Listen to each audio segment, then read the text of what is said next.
Yo. Yo. Talk to me. What's going on?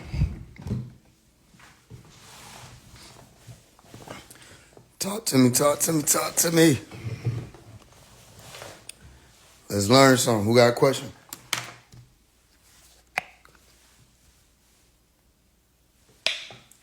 Salam. You be safe too. Let's learn something. Where we at? Roll back. Who got a question?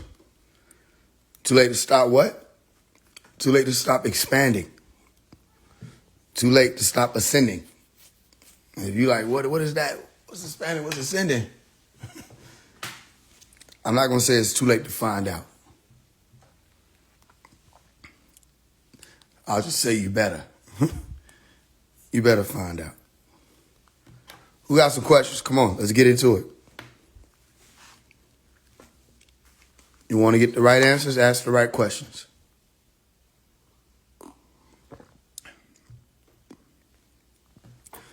Let's do it. Unless y'all want to change the format. What, do I need to restart?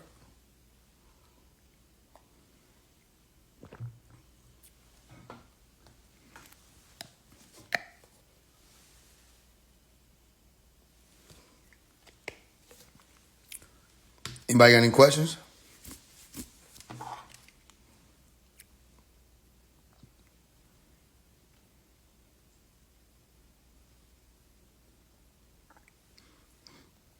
I don't know about them. We are nigger, right? What? Okay, I don't have nothing to do with that. Is it right to put people off land that belongs to my fam? I can't advise on that. You have to go about that legally. How do you know if you are chosen, and how do you know who you are chosen by? Great question. So, firstly, most people who are claiming to be chosen, matter of fact, here's what I'm going to do, y'all. I think it might not be the shadow for the pen and paper. So I think I'm going to do is I'm going to come back, and we're going to do the microphone setup. All right, peace.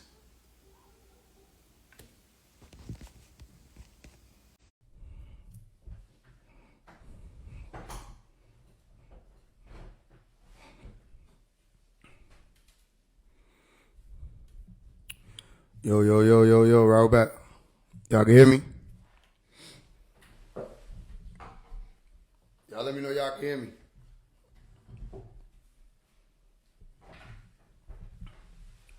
Roll back, let's do it. All right, what y'all want to know? Love you back.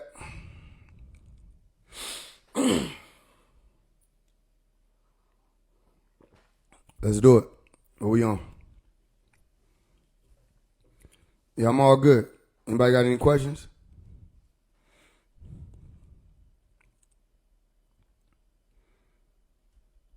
Yeah, peace. How do you know if you're chosen? How do you know who you're chosen by? All right, so that question, I think we're about to get into on the last live I just ended. All right, all I'm going to give you is true. First of all, 99%, if not 100% of the people who are out here that are claiming that they are chosen are not. All right, how do you know that? Well, it's just simple math, because the chosen are a few people. So if you have masses of people claiming that they're chosen, chances are you're not dealing with those who are actually chosen. They always talked about, biblically, the elect few. There were an elect few people. Even if you were to say 144,000 was the number of those people, that's based on, let's just say you're dealing with 1 + 4 + 4 people, or 9 people who are here being initiated into a higher realm or a higher reality or a higher degree. That's not everybody. So you will hear many saying that they are this, that, and the third. Many will call themselves Christ. Many will come out. There'll be false belief or faith in the Bible or El Quran or the rest out here. Okay? It doesn't matter if you're 100 years old. The Bible predates you. So you did not. We know the blasphemers who claim they are chosen. Some people say, I thought it said something. You're saying chosen. You're saying elect. However you're saying it, it's all the same thing. You're saying you're a part of a group of people who were picked out and chosen in God's favor to survive the calamities or catastrophes that will befall the planet as they destroyed the destroyers of the earth. And they, them, who would be those chosen ones, would inherit the earth ultimately, okay, or the new world like they showed you in the movie Knowing. So you don't just come out and say, I'm chosen without knowing what you're talking about. And you definitely are in no seat to point over here and say, he's not chosen, he's not divine. Or point over here and say, she's not chosen, she's not divine. If you don't know what that means. Now watch. What you'll observe, especially in the spiritual and conscious community, is when people start to say, I am chosen, what they're ultimately talking about is something divine, meaning there's a divinity aspect that's associated with them. And you'll find that it just means that they themselves have decided that they have some grand purpose in life that has absolutely nothing to do with being chosen. If you know what chosen means, it means that there will be places and times of destruction taking place on the planet according to these stories that y'all are getting these words from. And if you are in those areas and you are not chosen, you will be a part of that destruction. If you are in these cities and you are not chosen, okay, for example, Lot and Sabria were chosen. Okay, many are called, few are chosen. Well, let's say it like this. Lot and Sabria were called. Okay, ultimately it ended up being Lot and his daughters who were chosen, meaning it is said and done. These people have been chosen. All right, Noah was chosen. This means that they were pulled forth, called, and they survived whatever came. You understand that? So some people think they can have faith in being chosen. How many people agree with that? Do you think is your faith or your belief that you're chosen for some divine purpose that allows for you to be chosen? Let me explain to you how that happens. It happens in this way, that people will be more focused on putting on about their faith than they will be of rising up in this day and time. People will be more focused on putting on about their spirituality as opposed to actually doing the works that are required to prove oneself, quote unquote, spiritual, all right, or progressive in that regard. If you want to start use progressive. If you want to start use productive, because the spiritual word has passed away. You can tell that the spiritual word has passed away because now, especially being that I've questioned them over and over and over and over again, and y'all watched it and y'all bear witness to that. My questioning these people who claim that they're spiritual, what does this mean, shows you with their responses. They have no idea what it is. And most people are going around, they're literally saying words and they don't know what the words mean. You understand what I'm explaining to you? So watch what I'm about to explain. Amongst the ones who are willing to do that. Now, here's the trick. If you stay in prostration, I'm not talking about literally physically you're laying down. I'm saying when you get up, if you are still in your mind, laying out on the floor, waiting for someone to come and make things move for you, then you have only relied on your faith part. All right. And you're lacking in your works, which is why it's very important for especially the Muslims, okay, with all of their discipline and all of their rituals and their way of life, to remember still you must do a thing to correct the condition within yourself before anybody outside steps in to aid and assist you. What does this mean? If you don't correct the condition within yourselves, not just within yourselves, some people misinterpret that. Some people misunderstand it. It doesn't just mean within your individual self. It means amongst yourselves. If you don't correct the condition amongst human beings, those of you who claim that y'all are grouped together as chosen or the mu'min or whatever, the mu'mineen, if you don't correct that, then no one will be able to step in and aid you when things come to this land. And according to the prophecies, more things are coming to this land. And not just the land as in Western Hemisphere. I mean land as in Eretz. I mean land as in Ardu. I mean land as in Eredu. The earth, the soil that all of you are living in. Nobody's living in Mayim. Nobody's living in the waters. Okay, so all of y'all are living on earth, literally on soil, setting up your foundations. You understand that? So some people only prostrate in life. Some people only submit in life. Very few obtain security. And security comes with salam. And most people have been saying Salaam Alaikum, thinking that they've been saying peace be on you. But if they were to research the origins of the three-part root of salam, you'll find that it actually means security. It actually means safety. It actually means exactly what people have been pushing off. Okay, now you can still add peace in there because that rests within the origins. But people are forgetting the security and the safety aspect.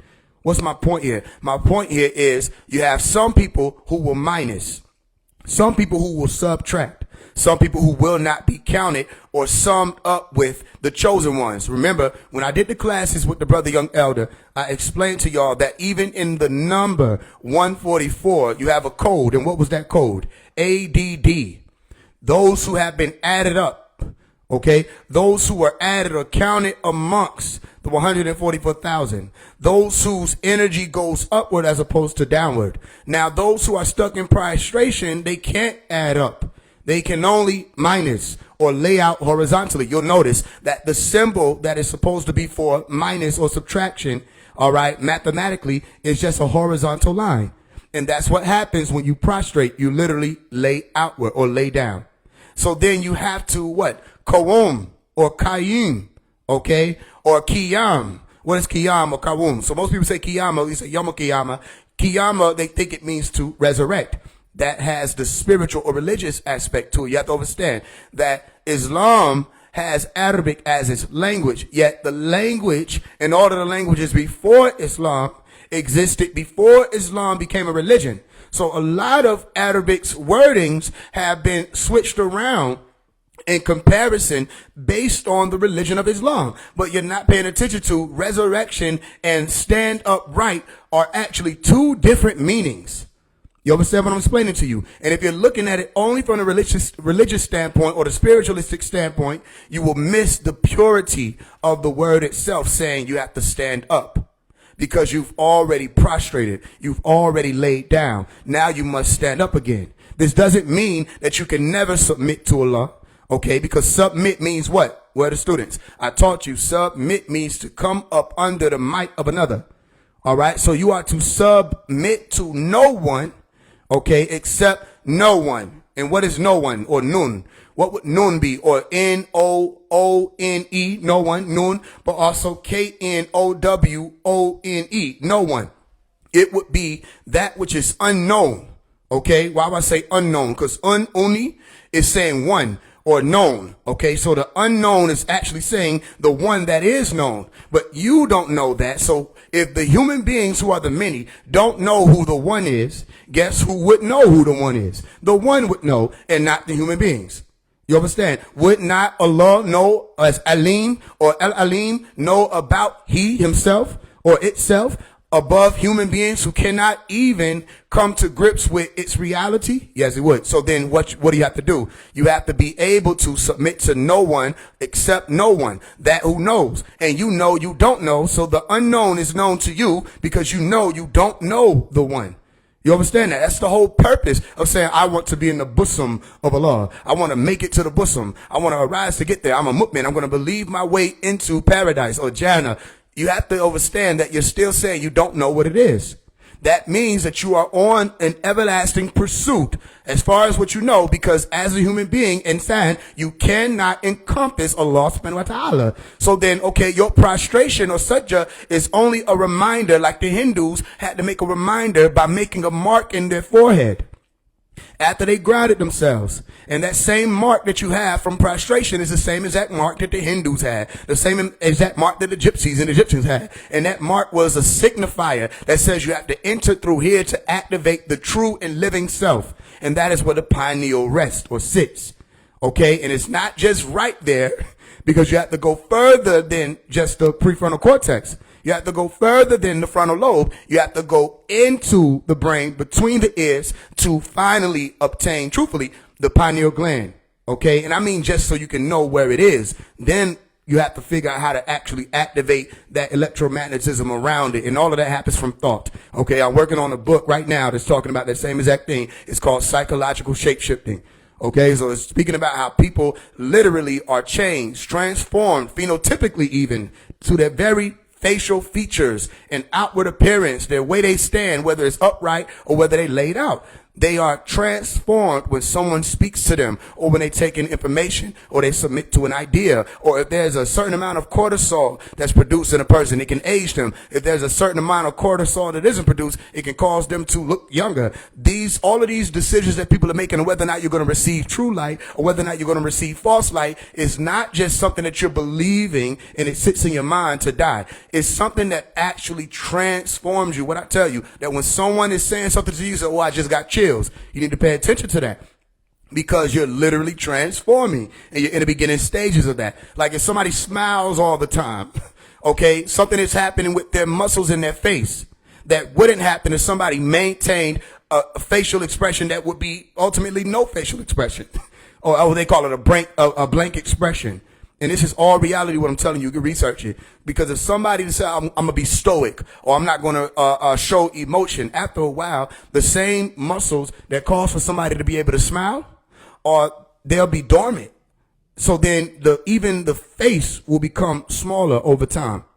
The face will become tighter, and those muscles won't expand.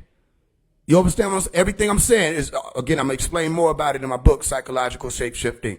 But the point here is, for all who do submit or come up under the might of a thing that they don't even know, if you make this journey more about what it appears to be in man's world as opposed to that same unknown world that you're seeking, then you will ultimately come up under the might of man and man's law, which you see a lot of people doing with mainstream Islam. You see a lot of people doing that with mainstream Christianity. They say they want to walk and find their way back home, but then you see them at everybody else's house.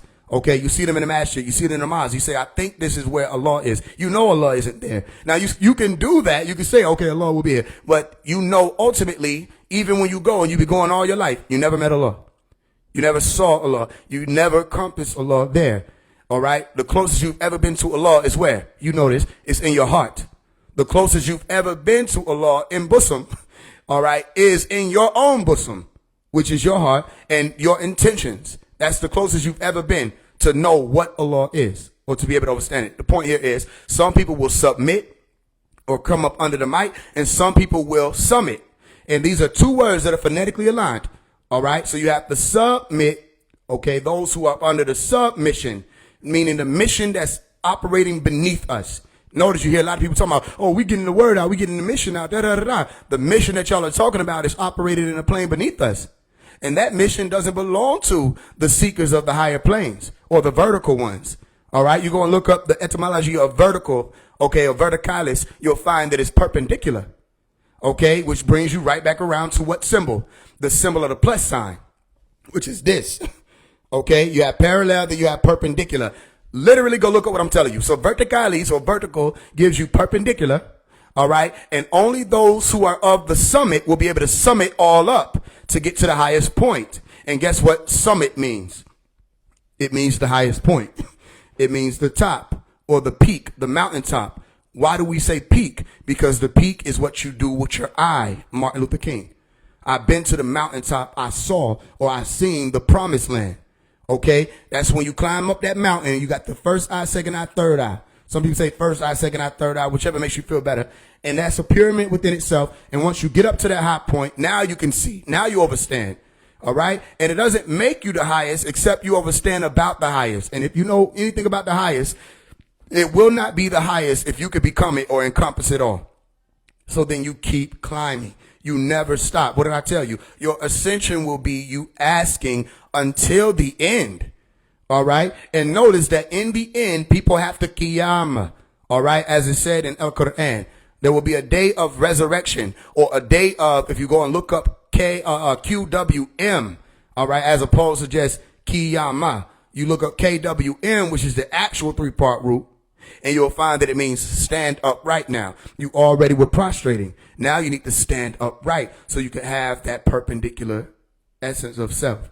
And that perpendicular essence of self is that plus sign. So I just told you, some will be minus or subtracted, and they will lay out and they will stay there and they'll be dead. And then others will be able to resurrect to complete that transformation. And that transformation will be dara, okay, or home, but also to return or to turn about.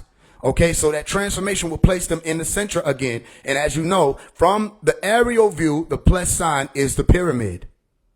You understand? So who are you as chosen? Have you been added amongst the chosen? Have you been added amongst the few? Have you actually been added? And the only way you'll know if you've been added is if you're in the attic. If you're in the basement, you're not added.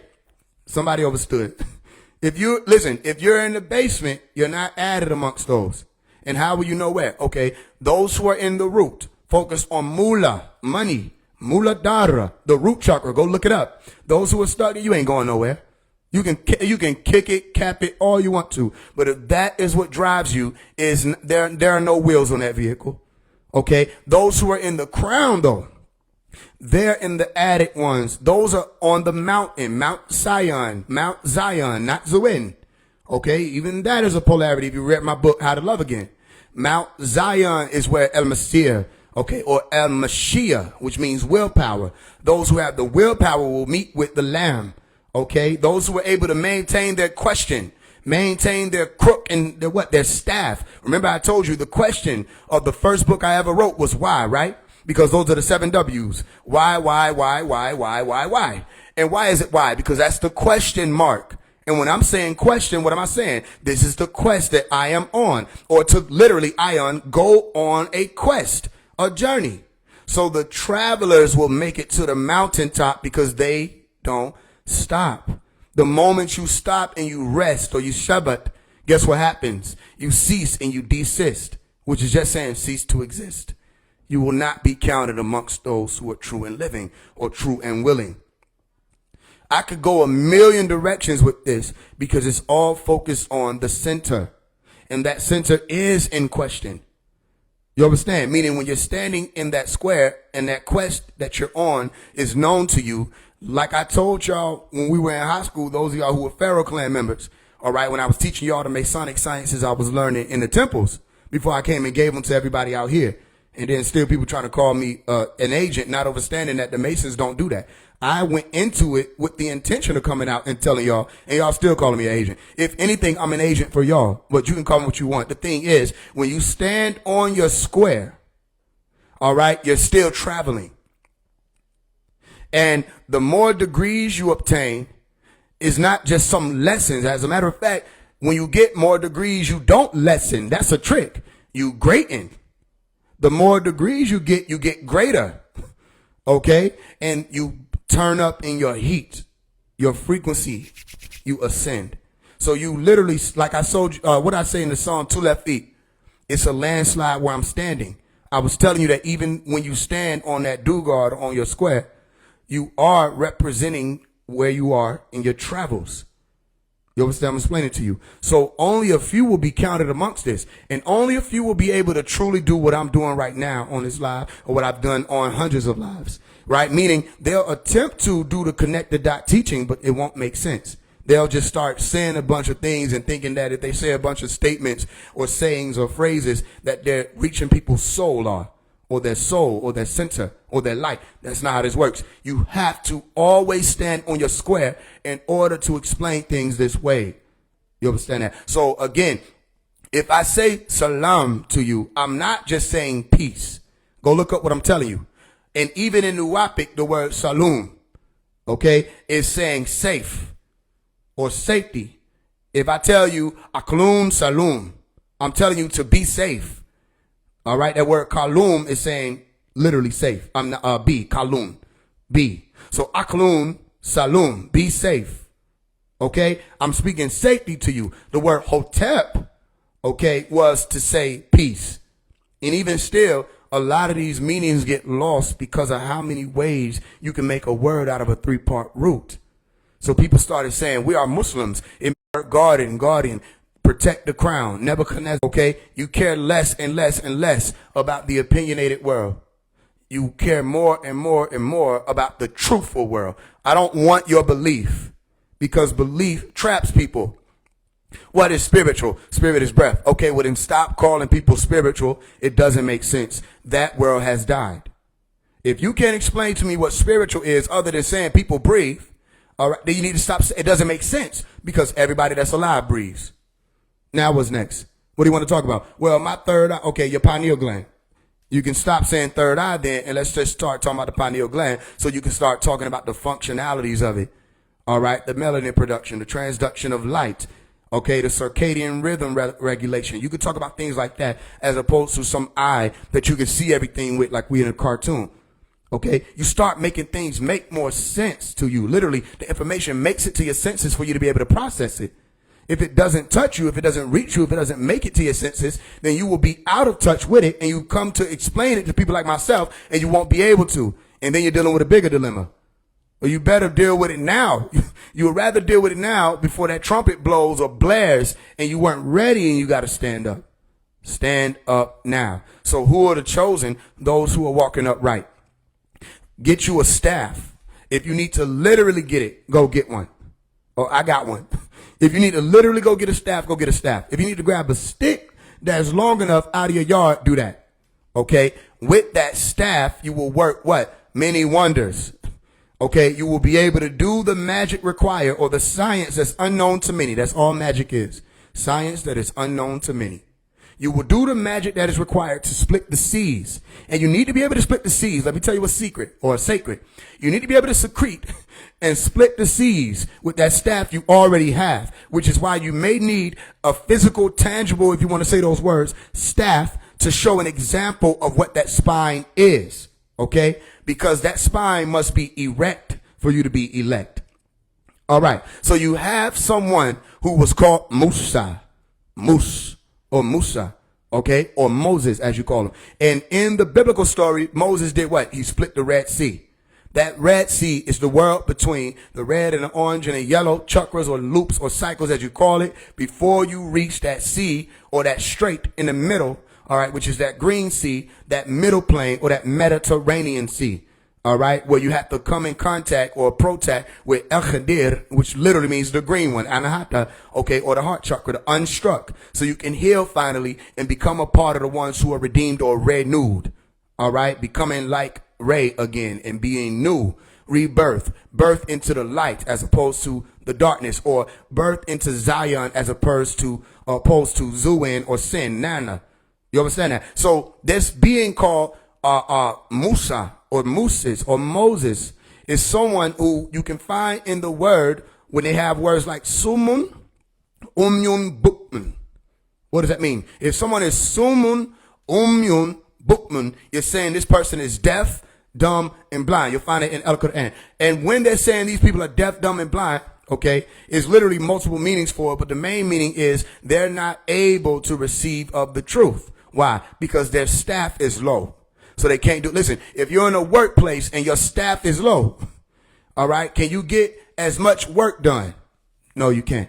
When you're thinking with the head that is low as opposed to the head that is high, can you get as much work done? No, you can't. If you're thinking with the wrong head as opposed to the right head, can you get as much work done? No, you can't. Okay, has this spiritual community been thinking with the wrong or the right head? Is it evident that they have been thinking with the wrong head? The religious community, wrong or right? Wrong. The political communities, wrong or right? Wrong. All of these communities have been thinking with the wrong head. And it's evident because they lack works. The works must be evident in this day and time, especially when you're talking about ascension, because you won't be able to show up with a blank paper talking about you've already completed your dissertation. You see what I'm explaining to you? So you'll find that word sumun in the word sumus. Watch what I'm explaining to you. Because the word submit means sumus, etymologically. And sumus is a word that is like a palindrome, okay? You say it forward and backwards. And they will tell you, sumus is moose backwards and moose forward that meets in the middle. Hope I ain't losing nobody.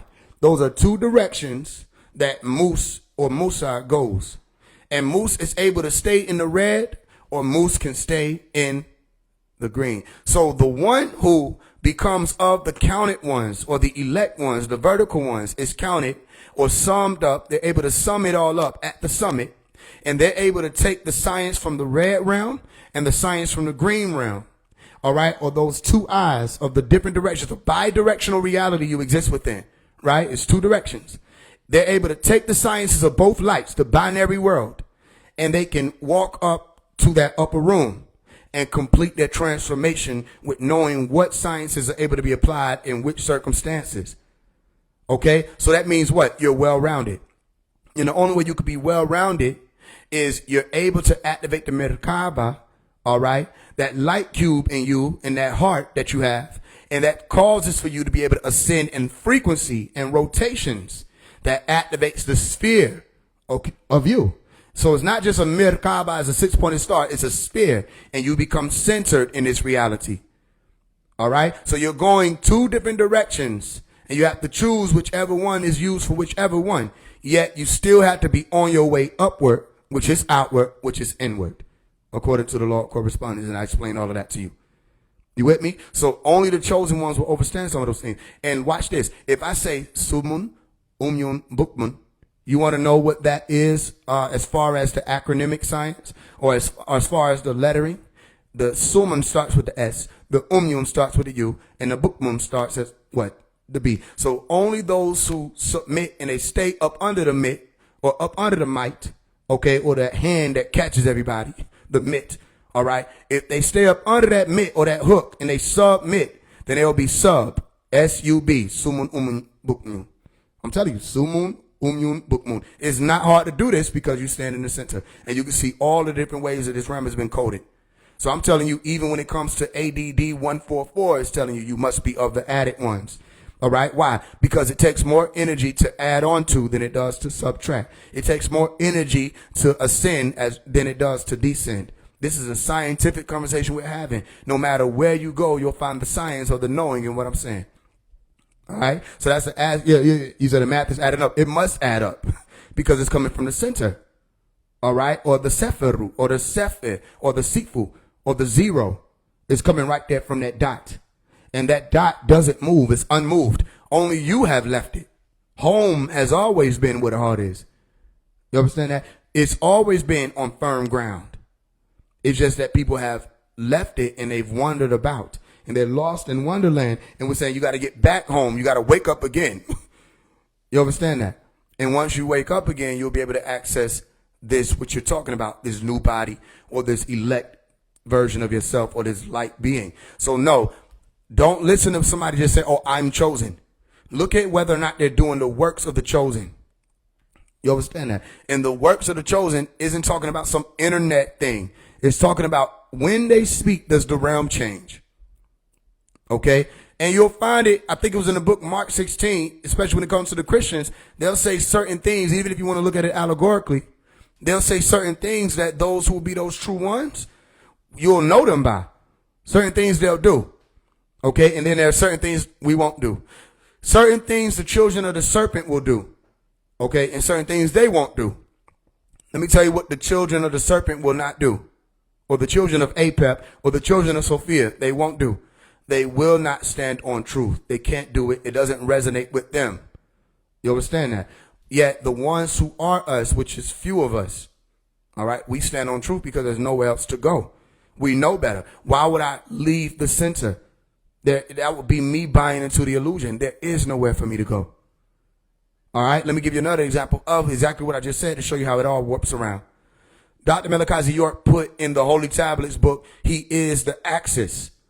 A-X-I-S. El-Kurt. He is the centra. He is the century that they put in the movie Thunderbolts. He is the center. He is the cent re. Just flip the letters around. Cent re. He is re cent or rezul.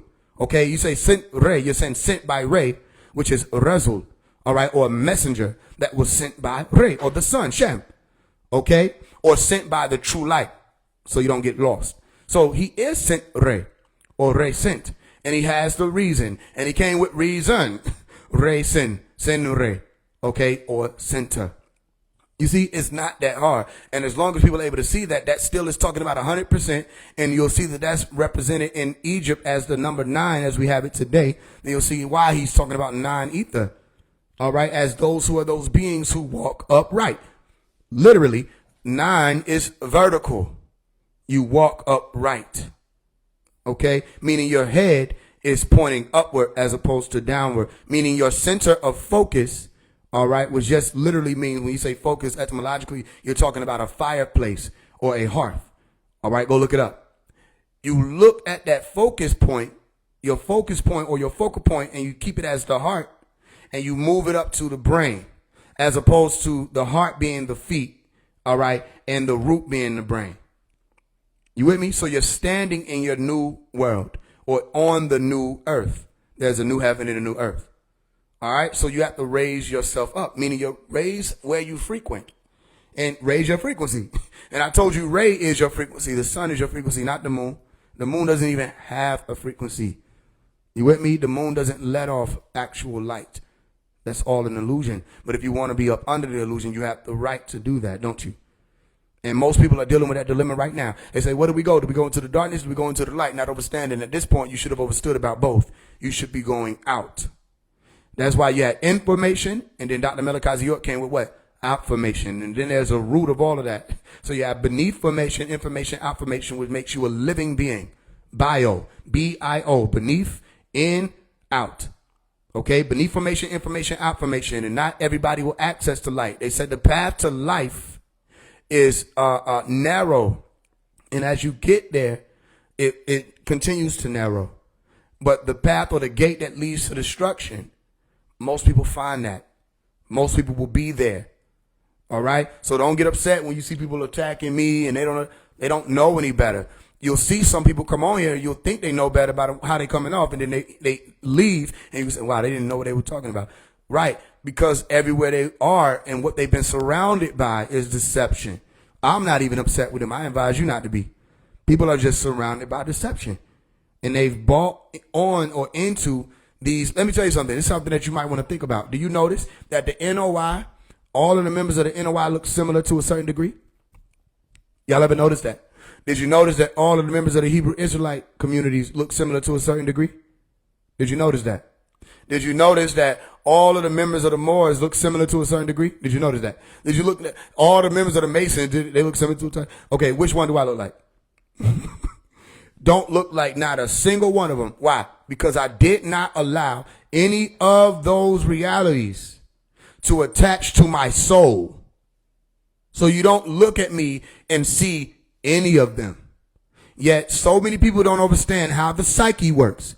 When I'm telling you I'm writing a book called Psychological Shapeshifting, it's to explain and warn people about how alert they need to be when it comes to alteration.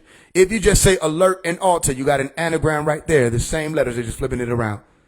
You understand what I'm explaining to you? They're assimilating themselves into assimilation. And it's all about assimilation. When they assimilate into a symbol, and they're assembling the whole time, not paying attention that a symbol is a symbol within itself. Because when you assemble, it's all about a symbol. And when someone hands you a symbol, it becomes your God. And you were never supposed to idolize any of these things. You need to be cautious of that. But people don't want to be cautious. So you start taking in not just speech patterns of people. You start taking in their very way of being. And if that being is not of the true light, then what winds up happening with you and your psyche or your soul? You lose your light, if you ever had light. I just pointed out something you may not have paid attention to, but I'm telling you, still on your subconscious or superconscious. You look at the NOI, they look alike. You look at the Hebrew Israelites, they all look alike. All right, the NOI look like if you were to make the iRobot beings melanin dominant, that's how the NOI look. I'm gonna say it again so you can understand how far I am with understanding. If you were to take the iRobot beings and make them into melanin dominant people, that's who the NOI look like. How can I tell you who the NOI look like when the NOI is not a bloodline? Okay? Because they don't understand that even doctrine is rooted in genetics. That the reason why you are attracted to certain doctrines is based on your very nature. So the moment you submerge oneself in it, is not even so much so that you're being altered to be it, is that you're shedding the parts of the other self that were not more of your natural being. So some people are naturally associated with the moon and attracted to the moon, all right, and attracted to the sciences of the lesser light than they are the sciences of the true light and the sun, which is why most of the NOI, when it came time to transition from the moon, all right, past Lam into the science of the sun, Shem, with Malachi as the messenger, they were not ready to do that. And to this day, they're still not ready to do that. And they're walking around and they're still living in the 60s. Today they live in the 60s. And it's not their fault. It's a part of their doctoring. The doctoring. And if you're not paying attention, you're either doctoring or you're doctoring. Doctoring means you're healing someone. And doctoring means what? You're falsifying a thing. You're taking what is real, you're warping it, and it's no longer pure and pristine. You see what I'm explaining? So you look at the Hebrew Israelites. The Hebrew Israelites look like Gilgamesh, the Nephilim. Pay attention or you'll miss it. And you need to pay attention so you can understand how I understand it. I'm really fine with this shit. The Hebrew Israelites look like the Gilgamesh. Galgal-mesh. Galgal were the giants. Stay with me. They're meshed in with the giant gene. Galgal-esh. Fire. And they come with that fire of the giants of Nephilim. And they still dress like Goliath. If you pay attention. They still dress like the barbaric beings who were walking around always prepared for war. Didn't even know what the war was for. All right. And they walk around with a lot of hatred in their heart for Caucasian people. Not even understanding that they adopted that hatred from Caucasian people. They didn't even have to have that hatred. So the Hebrew Israelites appeared like Nephilim. So if you can imagine Goliath incarnated into human form, those are Hebrew Israelites. If you can imagine the iRobot beings incarnated into melanin-dominated beings, that would be the NOI. And it goes on and on and on. There's so many organizations I could tell you this is why they look like this. All right. Because of, for one, the teachings. For two, their genetic nature themselves. All right. And three, their decision making.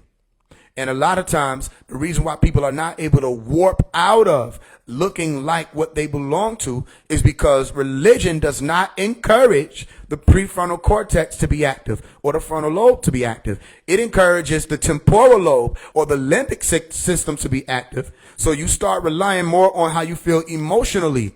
Okay, that's what's associated with emotionalism and spirituality. Okay, and without emotional regulation, guess what winds up happening?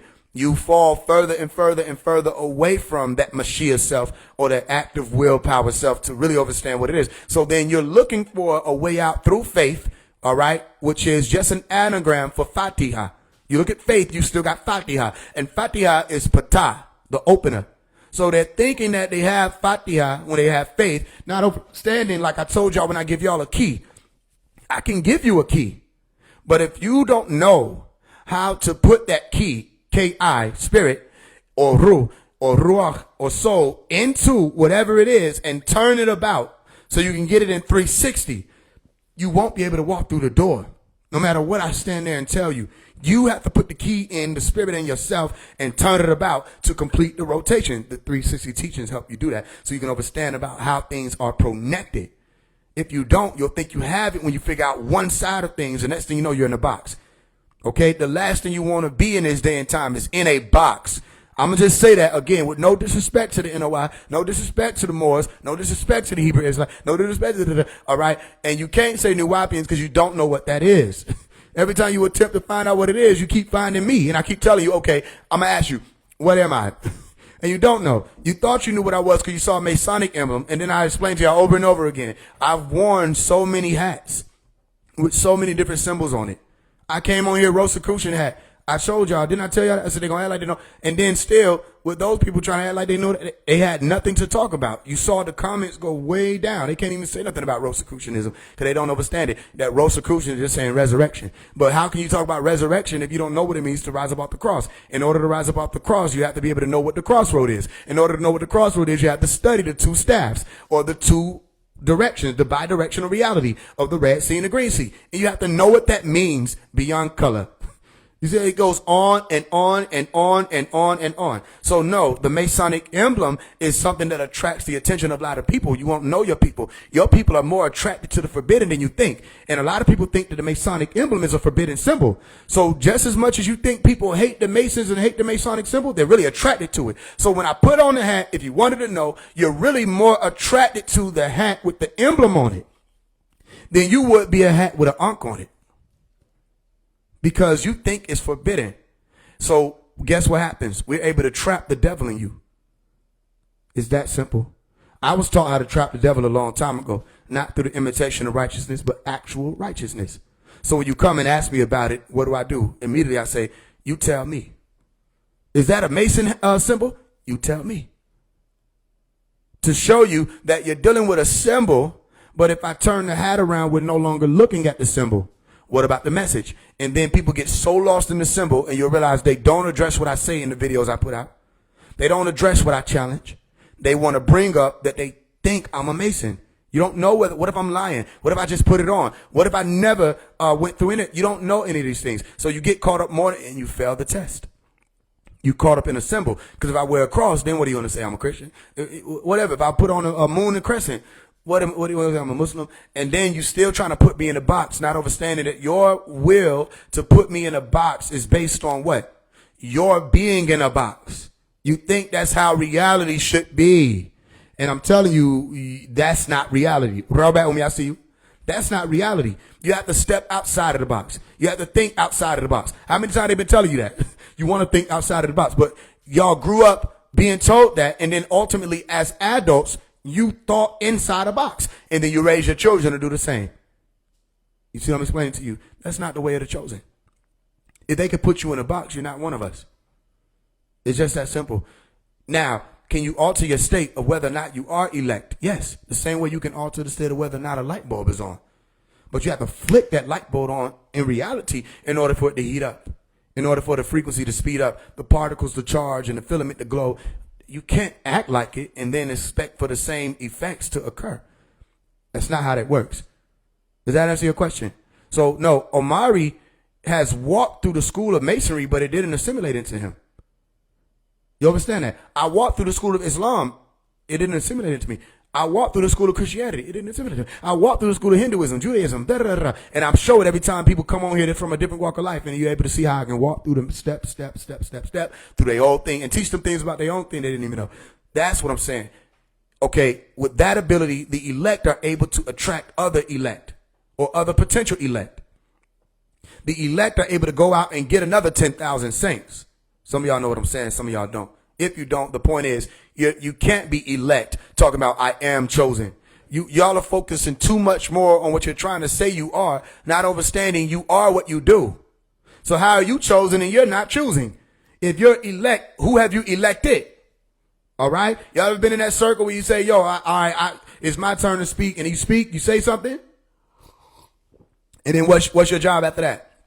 All right, I elect or I call on this person to speak.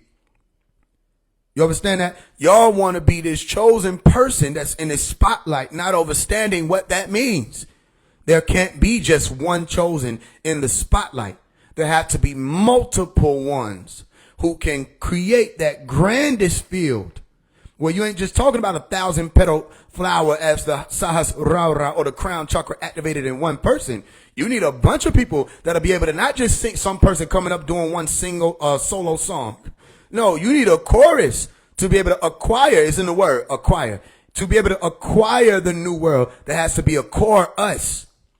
All right, a central us. And we haven't had a central us in so long, if it ever existed in this plane. This is why in the Holy Tablets, Dr. Malachi York was explaining that it has never been able to occur fully, that this realm was able to be taken from amber light into emerald light or green light. Why? Because the masses love the world. The many love the world. So sometimes they'll come through and say, we already know that the many will be destroyed. We know who will lag behind. Can you get 144,000 of you together? And before people say 144,000 is just some chakra or just some frequency, you have to show me where we attempted to get an actual 144,000 people together on one accord to do the thing that they were saying to do. And because we have yet to do that, you cannot say it doesn't work. You can say you don't work. You can say you're lazy. You can say we haven't had anyone come through that was able to get it done yet. All right. Or maybe you could say the one that has come through with the ability to do it, you ignored them. Dr. Malachi York. You ignored him. You hated him. All right. You still don't want to acknowledge him as he's still alive. And you'll see that. And even still, a messenger of Malachi York, walking with Malachi York, they're trying to deny me. Not understanding that I have the tongue or the sound of many waters and I can speak to everybody's religion.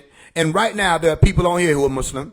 There are people on here who are Christian. There are people on here who are atheists. There are people on here who are scientists. There are people on here who are Hindu. There are people on here claiming spiritual. There are people on here that are all these different walks of life, and all of y'all still are able to come here together because it ain't about whether or not I'm catering to your religion or pandering to your religion. It's all about the truth, and that's all y'all wanted. That's all you ever wanted. That's all you ever wanted. So these people are running from the truth. They can't keep up with Faise One.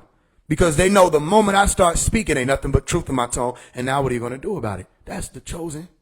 That's why I said in the song, just because I'm the chosen one, that don't mean that I want to be. Because it's so much of a load that comes with it. And you have to do the work. Y'all, it must be nice to, I've seen people on the internet talking about, I'm not going to do this no more. I'm just going to live my life. Y'all ain't ready for the revolution. It must be nice then. Because the chosen don't have that option. Because even if we tried to, and I've tried, y'all don't know me, I've attempted to walk away from this. You will walk yourself into more of your purpose just trying to walk away. You ain't never screamed damn as loud as I have when I thought I was escaping in 2019, and I walked myself right into more of what the mission is. There is no escape for the chosen. We must do this thing. Must be nice to be like, oh, I could choose whether or not I'm chosen, and then you decide, okay, then you're not bloodline. Or you may claim it. You can do whatever you want to do. I'll tell you this. If you're not bloodline and you pick up a brick and you want to help us, yeah, you can help us. All right? Yeah, okay, I'm walking with Faise. I ain't bloodline. Da, da, da, da. You get to the ship and they say, well, you got to be bloodline. Ain't nothing I can do. You still helped. I wasn't going to fight you along the way, but I can't do nothing about whether or not you're naturally one of us. I am naturally one of the elect. I didn't have to be raised or cultivated into it. It was my being raised and cultivated that added unto me. You understand that? My Omi will tell you, I came here this way. I literally came into this world not understanding what the fuck is wrong. You know what I'm saying? I didn't even get it. As soon as I got here, I didn't understand the nature of people. I didn't understand why people did this, that, and the third, hurt each other, not share with one another, da, da, da, da. It was certain things I didn't get. I still don't get it because I'm not one of you. I'm not a sin-born. I was born vertical. All right. I was born on a summit. Just as I tell you, the summit or the sumos or summit is also saying the highest point or highest. Go look it up. My name, Omari, is highest. I was born on the mountain. And my name, Hargrove, has the word hard mountain in it. So I was mounting it on the mountain. There was no way around it. And I was conceived, as you call it, or proceed in purple light. There was no way around it. I would love to overstand from your shoes, those of you who can lie and deceive and scam and all that. I would love to be able to overstand the world from your shoes. Because I promise you, it's easier for y'all to get through and get by in this world. Because most people love you because they can resonate with you. It's harder for us to come through. I've been fighting. There was not a day that y'all didn't see me fighting. Even when my voice went hoarse, y'all still saw me writing, getting on live, doing a group chat, whatever, dropping a song, something. I was still fighting. I've been fighting daily. Ever since I first touched the web when I was 10. When no one listened, when no one saw but a few people, relatives, I never stopped. And these people aren't paying attention to the fact that I've gotten this far or we've gotten this far and I still haven't wavered. I still haven't stopped. I still haven't changed. So pay attention. Don't hate them, but just pay attention to the ones who do call me an agent. Rashad Jamal must be an agent then. If he can look and see, because he say he's divine and he can, if he can look and see this much purity, this much truth coming from this being, this much divinity, this much rightness coming from this being, and then say agent, or if you can look and see a Masonic emblem and hear somebody telling you about what the Masons taught him or what the Masons do, he learned and sat with the Masons. You see him and you call him an agent, but you don't call me an agent when I pop up with prayer beads. When I learned from the Hare Krishna, Hare Krishna, Hare Krishna, Krishna, Hare Krishna. When I learned the 108 principles from the monks and I sat with them literally every Sunday for months in Piedmont Park. And they wanted to talk to me. My Omi was there when they walked up to me. They gave me some free books. They said, yo, I want you to have these books. Right? Because they were so excited to be around me. And it was not just melanin dominant monks that I learned from. There were melanin dominant ones. There was Chinese ones. There were Caucasoids, Mongoloids, Negroids alike. But every time it was my turn to speak, everybody was so excited for what I had to say. All right. Okay. When I came with them prayer beads, did anybody say you're an agent? Okay. I learned from the monks too. I'm not an agent. When I dressed up in a suit, I learned from the Europeans. They taught us how to dress. I'm not an agent. When I watered dashiki, I learned from the African spirituality, African medic scientist people. All right. I wasn't an agent. No, you only think agent because your realm has programmed you to try to convince yourself you're not attracted to the symbol by making you think it's forbidden. Not understanding your very own nature, that you're attracted to the forbidden. Simple. Or you would flee. No, you want more information. So I know love is hate. And I know hate is love. So sometimes people come in and trying to throw stones. They're really just trying to get your attention. And some of y'all have to understand that. And when you're standing in the chosen one seat or the elect seat or the vertical one seat, when you're walking upright or working with, say, I call on green. All right. The word vert means green. Vert, I call. I just gave you another one, and I could give you another one all day. That's how we do. I gave you another one, vertical. Vert, I call. I call on vert, the green light. If you walk in vertical, you walking and calling on the green light, and above you vibrating from that tone or that frequency, oh yeah, they're going to want to get your attention, so they're going to throw stones. And you're going to have to know the difference between somebody stoning you to try to put you to death and stoning as in throwing pebbles at your window because they want to talk to you. You understand that? Some of y'all get it, some of y'all don't. There is nowhere else to go other than the center. The chosen know this. And the mountain that we're climbing up is the mountain that we're climbing in. Never forget that the mountain is the pyramid. And just so much as har means mountain, it also ties you to the word mir, as the mountain is a mir. Okay? And mir is pyramid. And pyramid means what? Fire in the center. And when you're saying the word har, you're saying the word heart. And heart is earth, and earth is heart, and heart is the fire in the center of you, which ties you right to that solar system. And your heart is a solar system. Is anybody with me? Am I alone? Your heart is your solar system.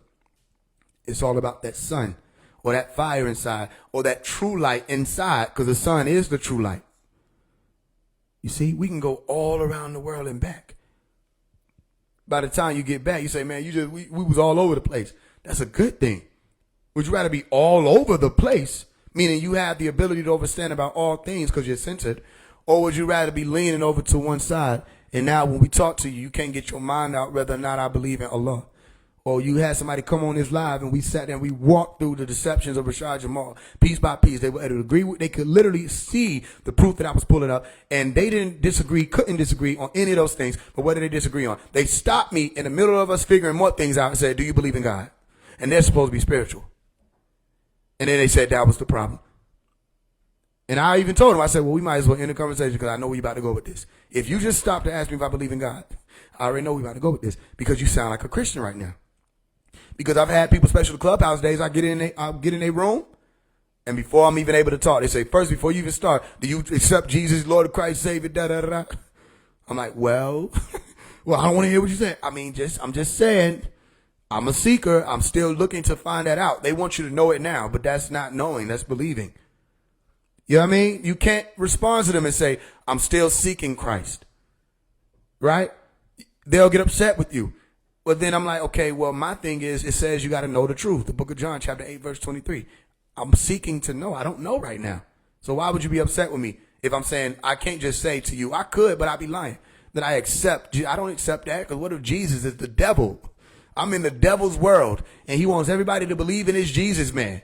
And he never shut down the religion, because he could have. Oh, believe me, he could have. If it was that much of a threat, he could have nuked any civilization that was pushing and selling it. Not only does he allow it, he stamps and approves the Bibles that they sell. He allows the Vatican to thrive. Let he who have ears overstand. Okay, that's what Vatican means. Go look at the etymology. He who have an ear, let him hear. Okay, they let the Vatican thrive. They let all the mosques thrive. They let religion thrive. That's not a threat to Shaitan. I don't know what you think. Okay, Shaitan said he was going to make evil fair seeming. He was going to fuck with the very word evil and transmute it in an illusory sense to make people think they were doing the right thing. And you think that the customs and traditions that they've been pushing in the mainstream have anything to do with the Most High. I have nothing to do with that, but I read your books. A lot of what y'all do it don't come from El Quran. A lot of what y'all do don't come from the Bible. Most of what you do doesn't come from it. You understand that? So it doesn't mean you're wrong to practice your religion. No, it doesn't mean that. It just means that if you want to deal with things truthfully, all right, then you must see it for what it is, as opposed to what you want it to be, because it'll help you do or conduct your business out in the open. It's that simple, y'all. It's that simple. And in a world where everybody wants to be me, you ain't going to see these people stand with me because they feel or fear, all right, which is a difference, but you can have one and the same. They feel or fear that when they stand with me, if they stand with me, people will no longer see their light, which means that they're in it for validation. My thing is, you want to trade? Do you want to trade? I would love to know what it feels like to not have to care all this stuff, but they didn't give it to me. Do you want to trade? Let's go to the Most High. Let's ask. All right, so I can have a different experience before I leave here. You want this. You want these shoes. You want these church shoes. All right, but you don't want to have to go through those who are in it, or those who are in that church that hasn't been established yet. What we have to go through. The church built on a rock, on top of this fake world. We have to go through a lot. You know what I mean? All right, that was a real good question. Anybody else? So the chosen, at this point, you know. You know. And in an army, everybody's not doing the same thing. So everybody talking about they chosen, but everybody's trying to be the chief? No. There will be people who have different roles, and they'll be a chief in their own right. But everybody's trying to be the lamb. No, you had the lamb, and then you had the 144,000 Mashiach ones, the willing ones, who were with the Messiah, one with the Messiah, singing that new song, telepathically inclined. You understand? Stop stepping on each other's toes. Well, it's not even that anymore. If you pay attention, they're not even warring with one another. Only one they want to war with right now is me. They all embracing one another. And they trying to say, you're doing this. You're causing division. I'm stating truth, and y'all are making decisions. Or whether or not you're going to accept that it's the truth or see that it's the truth. You don't even got to accept it. Just see it for what it is. It's the truth. That's what it is. Omari, Faise One, isn't causing division. Well, let me correct myself. Maybe I am. Maybe I am here. Who read my book, Out of the Darkness? You already know what I'm saying. Maybe phase or phasal is a word that means to resolute or separate, a sword. Maybe I am here to cause division. And that division was spoken of in the book of Matthew, to separate the sheep from the goats.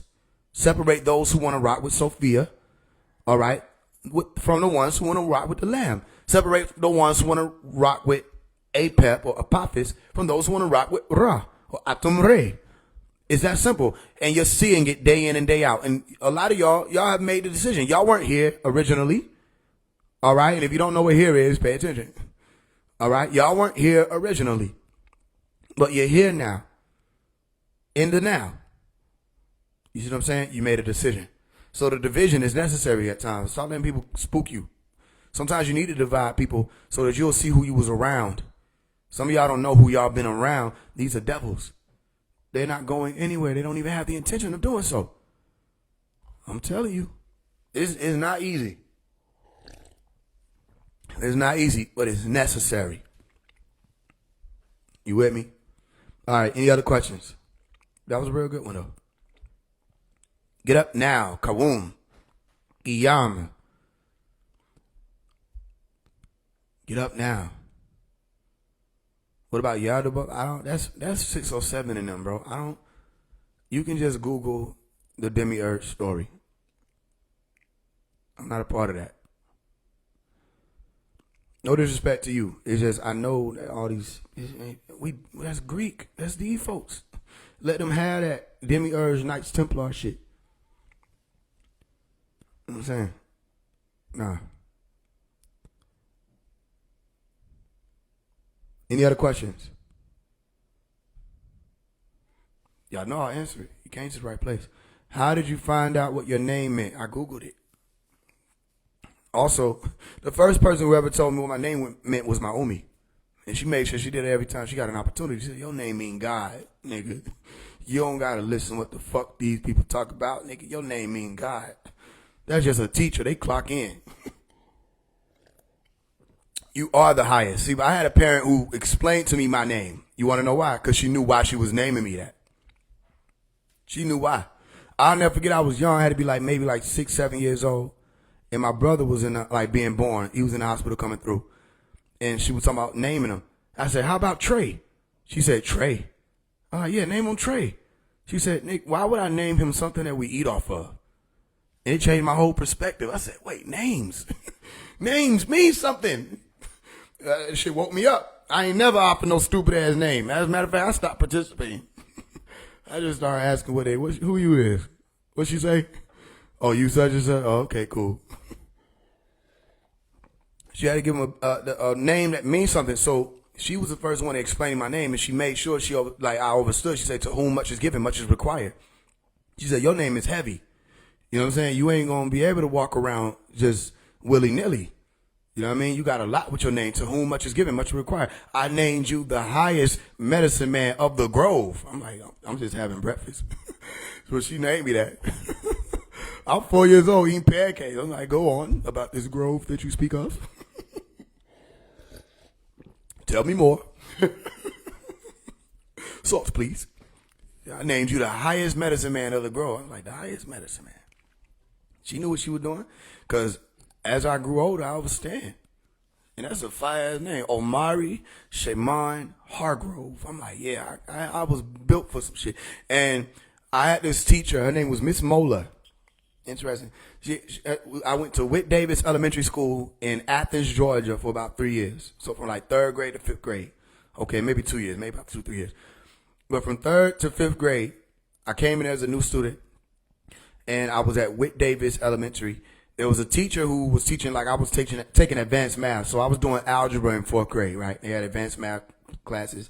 I didn't want to be in there because I hated that shit, but I was smart. So they were like, you in there, you smart. So the teacher, Miss Mola, I actually wound up leaving out her class because I'm like, man, this shit, I don't want to do this shit. I wanted to fucking play. So I wound up getting out. I asked them if they could demote me. I said, I get it. I talked to my homie about it. We had a meeting.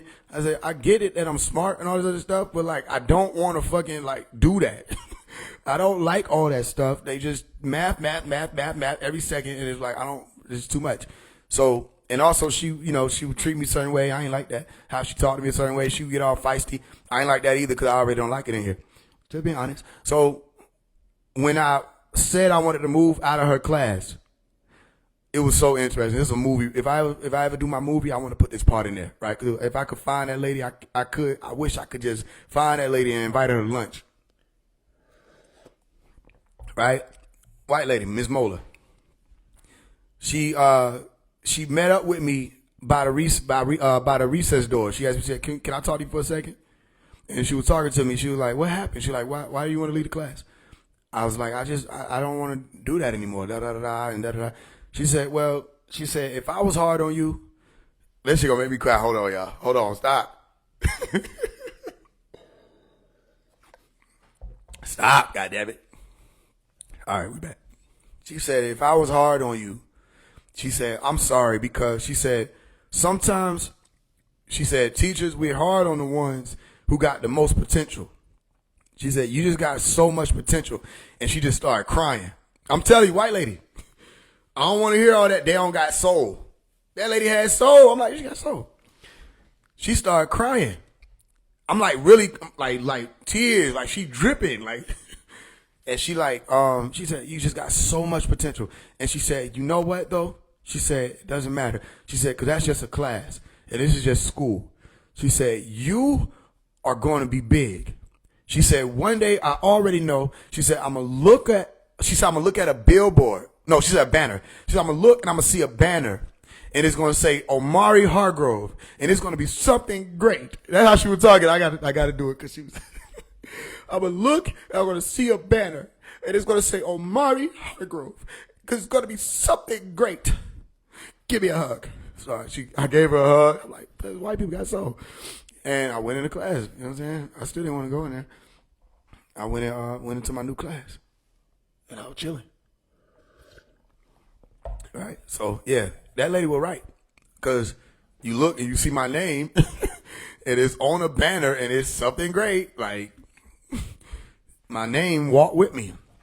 So she was on point. I wish I could see her one day and just be like, yo, you remember me? Da-da-da-da, whoop-de-whoop. Same thing with the judge who was over my case in 8th grade. who, basically gave my life back. Cause she could have sent me in the damn system. I know her name. Her name is Cassandra Kirk. She's a Supreme Judge now, so it's a lot harder to reach her. But I went and got my papers and everything in I think 2019. It happened in 2012, 2013. I got the papers from the case. They adjusted and closed it, all that. But I want to tell her, you told me not to be in the streets. Don't come back to court on them type of situations again. And I promised you just to get out of the damn situation.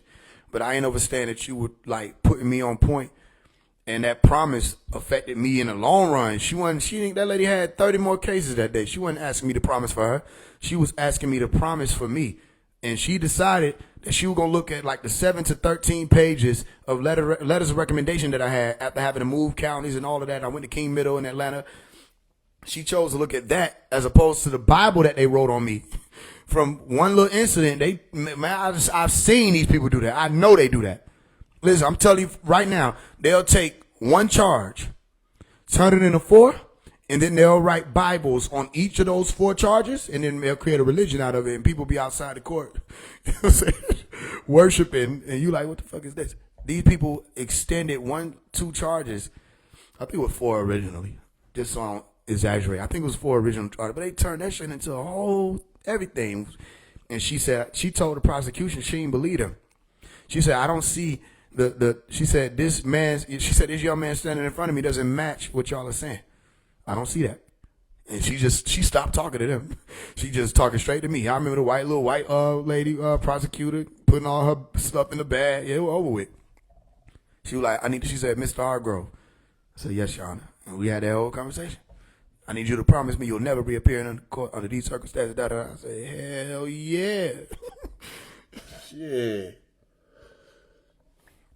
And that was it. So, yeah. I hope I ain't lose the damn point of what I was saying. But the point is, everything. That's the thing. That's the point of it. The center, and everything comes back to the thing. What y'all want, man? What y'all looking at me for? I'm grateful for the investigator that explained how everything was going to move beforehand. Exactly. They told us to move from Decatur. They were like, nigga, if you don't move, they going to railroad the shit out you. They talking about 1 year now. Boy, your ass finna be down the road. I'm like, man. Say less, twin. We move like a motherfucker. Shit, back to Atlanta. We move like a motherfucker. And what was so crazy, my mama had warned me. Because I was just on some hot nigga shit. I didn't give a damn. Because stop fucking with me. Y'all better stop fucking with me. I'll show you. And I showed niggas. I kept showing niggas. But that shit caught up to a nigga. I was just showing niggas bro, what? You know what I'm saying? Because she already warned me because they were talking about expelling me from when I was in 6th grade. They were like, we going to expel you. It was so crazy because the nigga who was the principal of my elementary school was sitting there on the council. And all he would do was just look and shaking his head. My homie told me, I remember you. I'm like, stop talking to the nigga. This the op. You know what I mean? The nigga, he was a part of the hearing, however many years later. I'm in 6th grade now. So I think I got suspended 15 times the second semester. Just we wasn't even done with the semester, but I just kept getting, it was like going to jail. I get back to school, I just get hit again because a nigga looked at me wrong, or somebody want to try me because I beat up their homeboy. So bro, you can get it too. I was fighting older niggas, all kind of shit. I'll never forget I was outside my class. I don't know how we got here, but we got here. I'll never forget I was outside my class, a nigga named Quinn. He was in 7th grade, which they were big people to us. So I'm in 6th grade. They used to do this shit in the bathroom called bamming. It sounds sus because we weren't supposed to be, niggas ain't supposed to be wrestling in the fucking bathroom. So a nigga was trying to bam me. I'm like, nigga, I'm not doing that shit. First of all, piss all on the floor. I don't know what y'all nigga got going on. And I walked off on his ass. And they would start laughing at him how I trumped his ass off. Like, nigga, what the fuck you talking about? I'm not doing that stupid shit. Woo. Walked off on him. So he followed me outside the bathroom. I didn't even realize he followed me because I was getting me some water. You know what I'm saying? I ain't no line, ain't no 3, 2, 1, move. Ain't no none of that. So I'm like, okay, I'm finna enjoy this water. Then nigga walk up on me and say, what you talking about? I ain't even know he talking to me, so I just stopped drinking my water. I'm like, I know the hell this nigga not just walk up on me outside the damn bathroom while I'm drinking me some water. So I'm like, nigga, I said, go on about your business, Quinn. And then they like, oh shit, oh Quinn just bitched you out, da da da da. So they hyped the man up to get his ass whooped. So he pushed me. But I don't know what happened. All I know is I grabbed him, man, like, the collar, the shirt. We had like the little uniform, the little yellow shit. But I grabbed that nigga shit and everything connected. Everything. And I know everything connected because I had an audience. The audience was this lady. She was a janitor. And she was real cool with everybody, right? So every time my fist connected with him, man, this lady was like, damn, oh damn. She ain't trying to break nothing up. She just sit there with the bot bucket talking about some damn. They had to call the SRO, student resource officer, all that. So I beat his ass, walked clean off on him, walked into the classroom like nothing happened. And you know me, I can do that. I walk in like nothing happened. How you doing, Miss Thompson? I had two Miss Thompson teachers. This lady was one of the Afro old school lady, right? So I said, hey, Miss Thompson, da. Sat down. She said, how you doing, Miss Hard Girl? Woo, woo, woo. I'm doing my work. Next thing you know, about 20 minutes later, we get a... and they open the doors and I was like, come here. They sounded like, what's going on? I walk out. They take me to they had a room in Matinee Middle School where I went. They had a little room, no cameras, no none of that. They sit us down in the room and they played back. I think they played back the camera of me beating his ass, right? So they asked me like what I think about it. I'm like, he was messing with me. So he was like, listen, what was so fucked up is he didn't suspend me. One, I think he didn't suspend me because I didn't lose. That's fucked up, right? Because niggas had beef with me too. The SROs had beef with me because I was different and they couldn't do shit with me. So I think he didn't suspend us because I beat his ass. He just sent me back to class and he fucked with Quinn, right? So it was a weird shit, like, bro, like, he ain't want to suspend Quinn, right? And he wanted to suspend me because like it was some weird shit. But the main thing was he didn't want to suspend Quinn. So I wound up getting off and I just went back to class like ain't nothing happened. The point is, nigga kept fucking with me. So I just there was a lot of that. Back to back, we were fighting. We had this thing called CRCT. So nigga taking tests and shit, right? You gotta prove that you know what's going on. Something test. CRCT, curricular right, correct test, shit. But we had the CRCT we had to take, so nigga got to get there, you know what I'm saying, 8 o'clock, got to be in the class, whoop. I got to fight him twice during the CRCT. One time, nigga just walked past me and like bumped me. I'm like, bro, what the fuck you bumped me for, nigga? He like, bro, what the hell, you need to move out the way, Swung on his ass, bloop, we in it. And then another time, we in the cafeteria, some nigga was mad because I roasted his ass some other shit. I can't remember what happened. But some I almost said shit, some buck ugly ass nigga named Quincy Ellis. And nigga named was Quincy Ellis. Boy, that nigga, whatever you think when you think buck ugly, that was this nigga, bro. Breathing heavy ass. What you say about me? Head ass nigga. So I'm eating my damn breakfast like how I'm supposed to be doing. The nigga walk up to me, okay, so what you was saying? All right, what you had to say about me? So I'm like, ain't no way in here. I look over the nigga, everybody called him Meek. I ain't call him Meek, cause like, what the fuck, that was weird. The nigga name was Tyreek Barner. Yeah. I was like, bro, I said, Tyreek, he must be talking to you. He was like, oh, he was a chubby ass, goofy ass nigga. Oh, I said, yeah, Tyreek, his ass must be talking to you. I'm talking to you. I said, what you had said about me, they said you was talking shit. I was like, okay, cool. So I'm sitting down, so I know what's going on. Nigga walk up on you while you sitting down. It's like, you know what I'm saying? This shit sound like prison. We was in prison. Come to think about it. Matinee Middle functioned just like prison, oh God. I feel like I'm telling a prison story. So I put my tray down. I stood up and I said, okay, all right, bro, I'm not finna just stand there. He kept talking shit. So I just swung on his ass, boo. And I remember standing up in the chair, and I had his collar. That was my favorite thing. And I'm just wearing his ass out. He tried to reach up. You can't reach up. You should have been smarter than that. So I beat his ass, pushed him away from me. He fucked up. A little crowd going crazy. I walked into the lunch tray line to get me some water, right? And the lunch ladies was cheering me on. She like, you just beat that boy mine. The lunch ladies like me. So they gave me, I said, can I get some water? They gave me some water, and I walked out the other side, all the 8th graders and the 7th graders on that side. So I walked out, everybody was cheering. I'm like, I'm Denzel Washington. I'm Denzel Washington. My sister was there, her mouth wide open, my older sister. They like, yo, your brother is a gangster. Your brother a G. I'm so serious. They were like, your brother a G. He walked out like a G. That shit was funny, but I got suspended. That shit was crazy. I'm like, I'm getting suspended during CRCT. I'm gonna get kept back. All kind of shit finna happen. I didn't give a fuck. Stop fucking with me. So ultimately, bro, after like 15 times, they're like, bro, you wasn't a delinquent, but now that gotta amount to delinquent. Like, that's 15 times, bro. You can't defend yourself 15 times. Like, you gotta eventually learn how to walk away. I'm not walking away. So around the 15th time, they were like, all right, they gave me a letter to us. So we need you suspended for 10 days and we need you to appear here. You got a hearing. All that stuff. I'm like, well, they blasé. So we go to the hearing and they like, yo, so we don't want you in our schools. You are about to be expelled, whoop, whoop. And they served me. They said I was going to be expelled from the county schools. I'm like, whatever. My homie was like, whatever what? My homie pushed the pen. She, my homie lethal with that pen. She started writing everybody boss. And talking about shit, submitting documentation I didn't even know she had. Was you in class with me? All kind of shit. And next thing you know, I went from being expelled to they were like, all right, anyway, here's this school that we want you to attend. It's the Cap Elementary School of the Arts. We think it'll be better for you. You're very talented. I'm like, what the hell did this lady say to me for? Next thing you know, I ended up at the Cap Elementary School of the Arts. I was at an art school. That was from kindergarten to 7th grade. There was it's not private, but it was like, you had to be specific, percentile, all that other stuff. So it was like it wasn't a theme school. I don't think so, but it was art school. And they went from kindergarten to 7th grade. So I got in at 7th grade. So the next year, I was like, fuck McNair, went to the Cap Elementary School of the Arts. And the point that I'm making here is my homie warned me. So I went through 7th grade. Everything was all good. Only thing is I ain't keep my grades up. I know I ain't keep my grades up.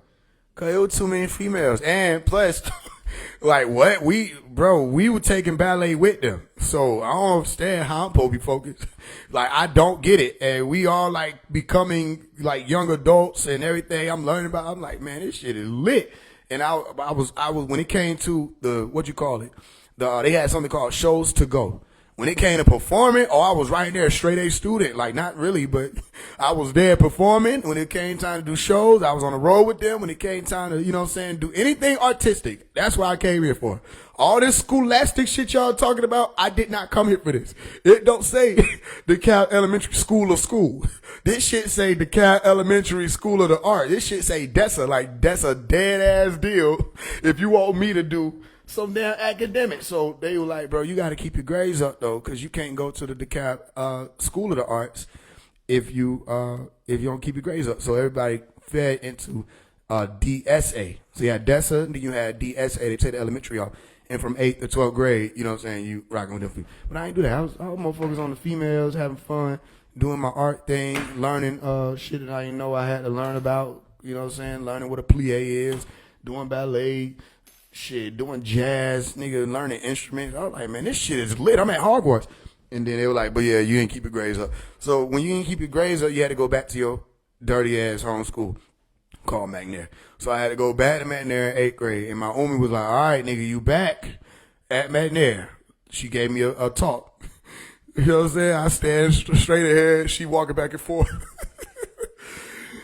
Yes, man. Yeah, yes, man. Right? So she said, yo, okay, don't go up there with all that rah-rah shit you was on when you was up there last time. You seen how they tried to railroad you. Don't go up there with all that. You need to go up there, focus on your work, and get on up out of there. Da-da-da-da. Because this ain't the end of it. You'll be able to go to a better school. Woo, woo, woo. I said, okay, I got you. I promise. Da-da-da-da. As soon as I got, that's what she also said. She said, and don't go up there rap battling niggas. I said, I got you. No rap battles. Da-da-da. So what I didn't count on, she didn't say it, so it's her fault. I didn't count on that when you returning and niggas miss you and then they remember you for something, they gonna like be hyped for not only you coming back, but they want to see more of what the fuck they remember you. They remember nobody couldn't fuck with you, and they knew if a nigga play with you, you all, I'm not talking about just in school. After school, we didn't get caught on the street, they like, okay, this nigga back. They're like, okay, yo, Omari, da-da-da. I wasn't even phased at that point. Omari, whoa. I'm like, okay, cool, I'm cool. Then some niggas rapping, he said he rap better than you, da-da-da. I'm like, yeah, whatever. And then, it became a battle. So I battled this nigga, and I said something about his mama. I said, I don't remember what it was, but I said some other shit, cinnamon roll, Seminole. I roasted him. I did my thing. And everybody was cheering and shit. We in gym. But then this nigga started just like balling up his fist, like just staring off into space. You know what I'm saying? I'm like, what the fuck wrong with bro? And I ain't think nothing of it. But then the following Tuesday, everybody went home and everything. The following Tuesday, this nigga walked up on me how the Quincy Ellis nigga did in the cafeteria. This nigga walked up on me in the gym talking about some. This nigga name was Quentin Lovely. I don't know what the fuck was going on with these Quins. But Quins didn't fuck with me. I beat Quinn as the 7th grader. I beat Quinn as who was a 6th grader. And I beat Quinn as who was a 6th grader. You know what I'm saying? 3 Quins. One Quinn, I can't remember his whole name. Another name Quincy Ellis. Another name Quentin Lovelace. He wound up getting locked up sitting down the road. But he walked up to me and said, "Yo, they told me you were talking shit, saying that you beat me in the battle." Da, da, da. I said, "I did beat you in the battle." And I didn't realize like he was really trying to push up until he was like up on me. So I stood up. But then before I did what I did, I told everybody it was the teacher standing down at the bottom of the bleacher because niggas was moving out the way, right? Teachers was standing at the bottom of the bleacher. I'm looking at them like, okay, so y'all ain't finna get him out my face? Y'all finna let him just stand in my face? Y'all better get him out my face. Cause bro was still talking to me. He like, bro, I ain't going on there. I'm like, hey, get this nigga fuck up on my face. They didn't do it, so it went down. Simple. And we went down. We literally rolled down the bleachers. I ain't never seen no shit like that. We rolled down the bleachers. I remember this nigga talking about the fight when we had got off suspension. We both got like 10 days. I remember him talking about the fight. And his ass was like, man, fighting you was like fighting. This nigga Energizer Bunny. He said, as soon as you hit the ground, cause I beat his ass down the bleachers. I had the upper hand. But then I fell off the last 3, cause he pushed me. I fell off the last 3 steps. I hit my back. And you know how people do that kip up shit? I'm not finna lie to you and told you I did that. I ain't do that. I wish I did. No, I hit my back and I kept rolling. I use physics, nigga. I use physics. So I hit my back, I kept rolling, and I landed on my feet. And I charged back at his ass. I beat his ass. All you saw was hands and arms on his part. I beat his ass. I ain't give a damn. And then I was going to keep beating his ass because some of the female teachers tried to get off. You'll get your hands off me. You take your hands off me. The females couldn't stop me. The nigga teachers couldn't hold me. I was on his ass. It was his one big ass coach. What's his nigga? Coach Pierce, I think what the nigga name was. Damn, I can't remember the nigga name. I think it was Coach Pierce. Some big ass old melon head ass nigga, bro. The nigga walked up to me, choked my ass out, and I thought I could do what I was taught when I was like doing MMA, right? So MMA, you know, this nigga try to choke you out, you turn your head and you drop down. Right? So I was like, oh, I know what to do here. So I turned my head, I tried to jump, and this shit happened, but it made me go more unconscious. His dad was like, you will go to sleep. I ain't believe him at first. You will go to sleep. But then it started getting like less noisy, and it's a gym. So I was like, okay, I might go to sleep. Let me slow down. And I just like tapped his arm. He said, okay, you cool? Are you calm? Are you calm? Man, that shit was a long story. I don't want to go too much detail about this shit. Cause that way it got embarrassed to that. But either way, I beat that nigga ass. For sure, for sure. Yep. But I ain't listen. My homie tried to tell me. She was like, man, you gotta ease up off this shit. You know they already got a problem with you now. I had to have my homie in my life. I would have been worse than these niggas out here. I would have been worse. I'm too smart too. I'm too intelligent. I would have been way worse than any nigga y'all think is on. I would have been worse if it weren't for my homie. She saved these niggas life because she stayed on me. She was always with me though. No matter what went down, she with me. But she kept reminding me like, you got a bigger. These motherfuckers ain't shit. She was quick to tell me somebody else's kids wasn't shit.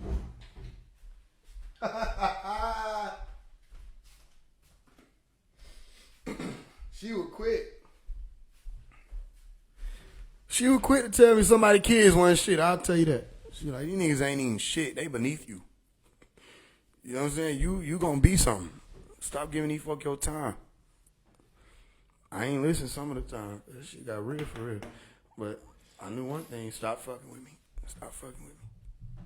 And my thing was, once you start, I'm not gonna stop. Cause now I'm like, I'm mad cause you made me.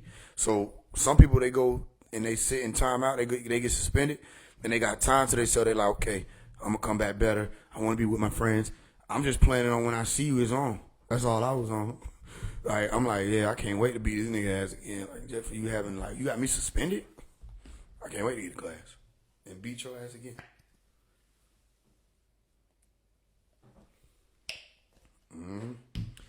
Tell you, man, I got a hot nigga history. I got a hot history. But my homie kept me balanced. I got a hot history. It wasn't always my homie too. Sometimes it was gangster niggas around me who had to be like, yo, chill. There gotta be some shit when the gangster niggas like, yo, you too gangster right now. Chill. That shit was real life. I had a nigga who was an elder of mine, who wasn't too older than me. Cause I was in 6th grade, he was in 8th grade, but he had been in the streets basically his whole life. I hadn't been in the streets my whole life. I had started getting out there when I was like 12. Around 5th grade, 6th grade was when I started getting out there. But I had a nigga like take a gun from me. And we, you know what I'm saying? But this shit a violation. But he like, nah. He took the gun from me. He was like, you don't want to do that. And we handled it another way. You know what I'm saying? Like, that's real life. You know, a lot of people, a lot of ways of life get bad rep. But there are gangsters out here, there are niggas out here who won't let the young niggas throw their life away.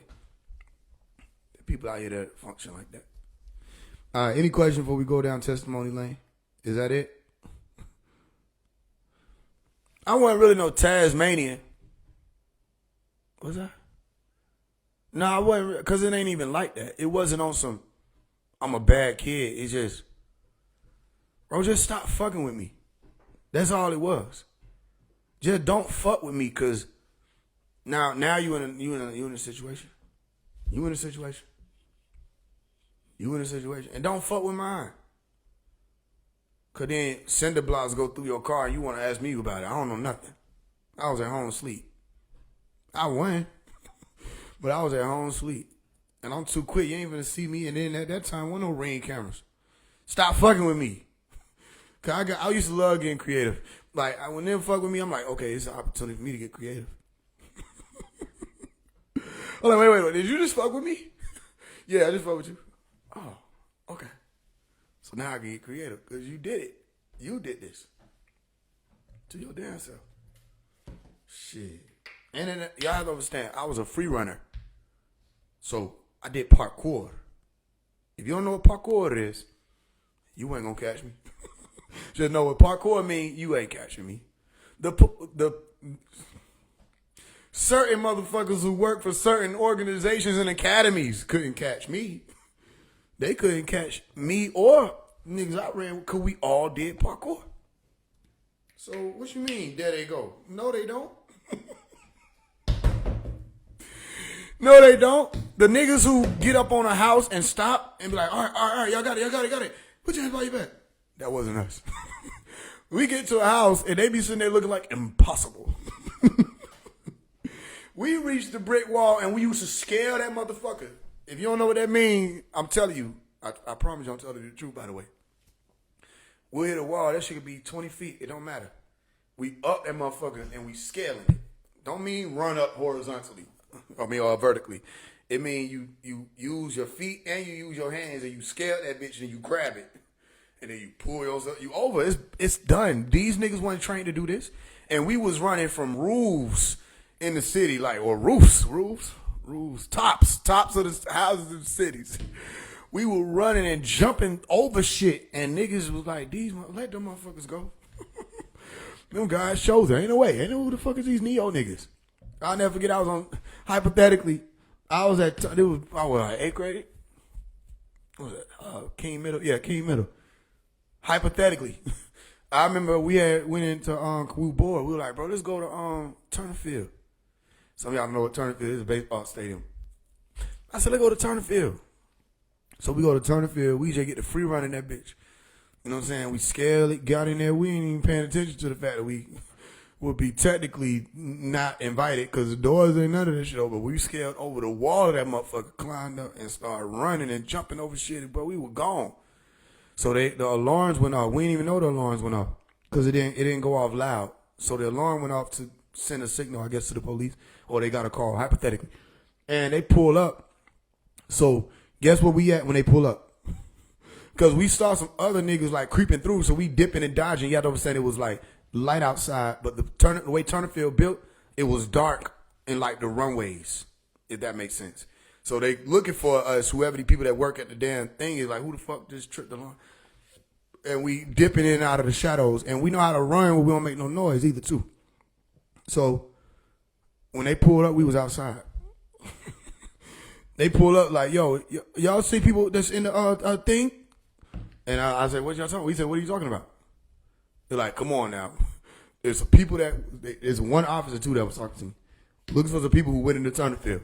Ultimately, the officer wound up we wound up getting into a conversation about the Indigo children and all of that. Right? And then when he left, he was like, I don't know how y'all did that. He said, and I know y'all probably having y'all fun. He said, but you can't do that. He never says, he said, go and sin no more. He never said we ain't do it. He just said, go and sin no more. I said, nigga, we ain't doing Turnerfield again. What the fuck? Trigger the National Guard. It's just a fucking baseball stadium. Y'all ain't even gonna keep it open. Them niggas activated the fucking laws. I'm like, what the hell? We ain't do Turnerfield no more. Hypothetically. But that shit was crazy. Niggas used to try. They used to try too though. You dealing with niggas who do mixed martial arts. We parkour. I mean, that shit was... So no, I wasn't no bad child though. That's not what I'm trying to say. But anything niggas think they been on, it ain't even on some, I been there, done that. It's just that what you think you on, that ain't really nothing, bro. Y'all dumb. Y'all flunkies. Because you supposed to graduate the streets. Like, y'all flunkies. If your ass still sitting there in class. And I walk past and I'm the fucking president of the damn aquarium outside and shit. Just throw it out shit. And you yelling from inside the class. Your ass been in 12th grade for 9 years. Talking about some flunky. Like, you look stupid as hell. Like, bro. That's crazy, yeah. Y'all niggas still got to deal with hall monitors and shit. And patrols. I'm beyond all that. We been there, done that. The end. Stupid. All right, any other questions? May you be protected by the truth blood of God. God got blood? I thank you for that. I miss Turnerfield. Oh, you from Atlanta? If you saying you miss it, nigga, you ain't no tourist. I used to live right by Turnerfield. Hank Aaron. Hey, good. Niggas still being line leaders. Hell yeah. Talking about some.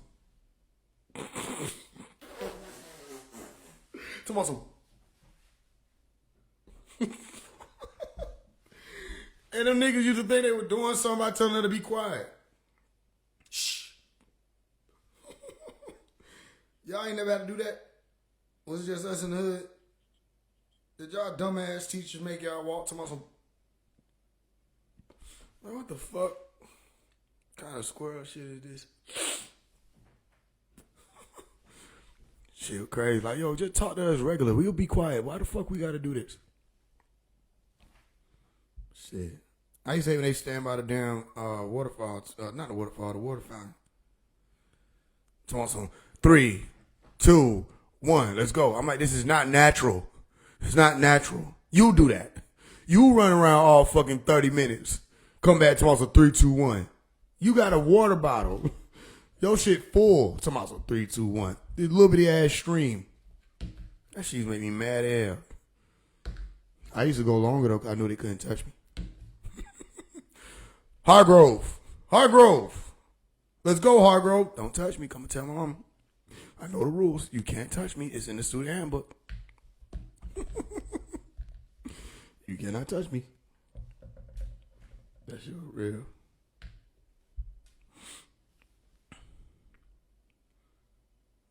Mm-mm-mm. 1, 2, 3, 4. You don't need any more? Oh, they were torturing y'all. That's weird. They gonna give you a song. You steady trying to bob your head and drink water. Just played in the whole Olympic game. Hell yeah. Shit crazy. I used to hate elementary school, boy. Shit was dumb. But recess used to be the shit though. Nigga, field day? What? They bring out the hula hoops and shit. I don't know why I said hula hoops first. They bring out the footballs. Shit, nigga.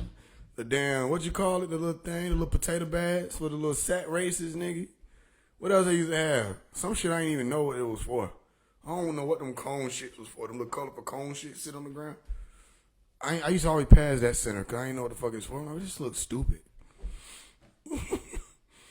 Shit, they used to bring out the little scooter things and we was in the gym and what the fuck were we doing? Sitting scoops and shit. Like, well, what the fuck is this? Yeah, the relay races. This that Faye ran straight to the hula. I ain't do shit. Get the fuck out of my life. You can get on here and talk to me. Or bye forever. Shit. I ain't know we wasn't supposed to do hula hoops. Until I got older, I'm like, oh, that wasn't for us. Didn't none of the teachers say nothing to me. I just realized that it was predominantly women. I'm like, these niggas don't know what they missing out on. This shit fun. I didn't know we weren't supposed to do that stupid shit. Shit. I was innocent. I ain't fucking know. It was fun. It was for children. Shit. I'm in first grade. Hula hoop. The girls doing, I think they just smarter than niggas. Y'all niggas gonna act like y'all had one hula hooping. Y'all niggas were hula hooping. Don't let these niggas lie to y'all. These niggas was hula hooping in the motherfucker. Y'all niggas hula hoop more than me. You put the shit on your arm, did the thing. You know you did the thing. You put it on your arm. You try to see how long you could do it. Shit. We used to play dangerous games. Somebody swing the jump rope. You gotta jump over that bitch. Plenty niggas bust their ass. Shit. We did some dangerous shit. Mm-hmm. All kind of games we used to play. Mm-hmm. We played stupid shit. You get two good ass pencils and just break them with one another's pencils. Like, what the fuck? Y'all remember that shit? Like, what the fuck is we doing?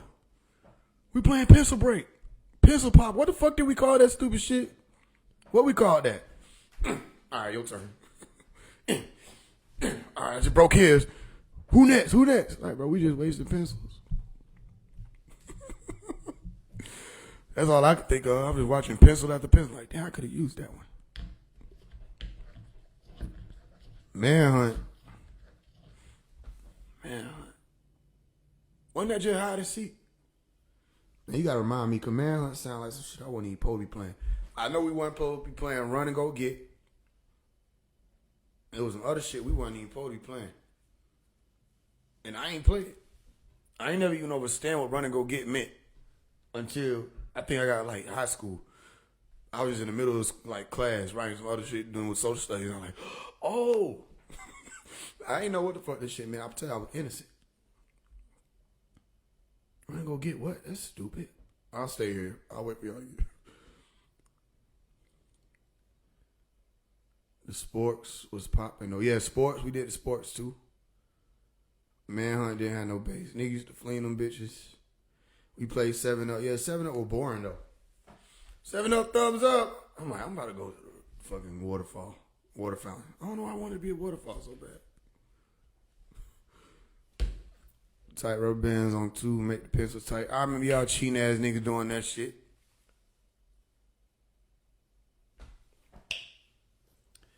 We played cops. We played caps with wax and bottle caps. Kim, what the hell is you talking about? About to roast you, Kim. Kim, what the hell is you talking about, Kim? We played cap with wax and bottle caps. That sound like some 1970s shit. That sound like some. We played catch the jive turkey. Kim, what is you talking about? We played Giggaloo. I believe it though, but what is that? I love you, Kim. Gotta tap a cap with another cap. Kim, which cap? I still love you, I promise. But Kim, what? What cap? You mean the hat? You mean the bottle? Oh my God. Hit the cap with the cap, and if it win, you do another gigolo. You do the gigolo. And you go home and you watch the dishes. That's the part of the game? No, we had to do that. That was our choice. For the street lights. You can get off the 70s. I see you quiet. What kind of games y'all played? Shit. What the hell? We played pin and sock on the tree. Let me guess what the objective was. What the fuck? Oh, shit. I love you, though. That was interesting. We definitely talking about the 90s, baby. We definitely talking about that. But I love you so much. Super Soaker water guns. What are you, like 5? Damn. Those are your games, nigga, the toys? Nigga, you ain't go outside and just play, like just make up shit? Red light, green light used to get on my damn nerves. I used to hate that shit. Freeze tag used to get on my nerves too. I used to hate that shit. I ain't know what sharks in the meadow meant. I'm like, why the fuck would there be sharks? While they stayed trying to play, I'm still trying to calculate why the fuck I'm in a dumbass reality. Like, sharks don't even swim in the meadow. Sharks in the meadow, sharks in the meadow, what the fuck? And I don't even know how they play that shit. I couldn't assimilate. I couldn't get with it. I still don't know how to play that shit. You played suicide. What the fuck is you, Russian? We didn't do that. How did you survive? We played suicide. No. Suicide. We played suicide. We wanted to play suicide. Russian roulette. The fuck? You hated suicide. I could tell. You commented. Shit. I could tell you must not have loved it that much. Tell me about the Tom Ray. You sound like the FBI. Tell me about the Tamaray. You wearing a wire like a motherfucker. You mean Tamaray, nigga? We ain't nobody put B on it. Sharks in the middle. It was a swimming pool game. Was it? That makes sense then. You might have solved it. You might have solved it for me because I couldn't. I'm like, what the fuck is sharks doing in the meadow? Oh, well, you know, we was some hood niggas. That's how middle sound to us. Sharks in the middle. Damn, I didn't know that. It's crazy as hell. Why nobody else ain't tell me till you came, Savior? That shit is amazing. I'm like, damn, niggas was in the pool talking about that shit. Huh. This was a Marco Polo. I'm like, this is a dumbass game. We in a fucking pool. I know where you are. Marco Polo, Marco. Bro, you're right in the water with me. Everything was stupid. Everything was stupid. It wasn't even no damn shark. Sharks in the minnows? The fuck is a minnow?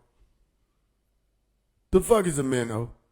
Is it middle, meadow, minnow? Let's do it now. Let's figure it out before I go to my computer. Do it now. Fuck potato.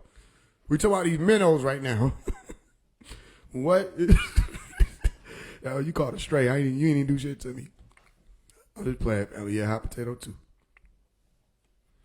What the fuck is a minnow? A type of fish?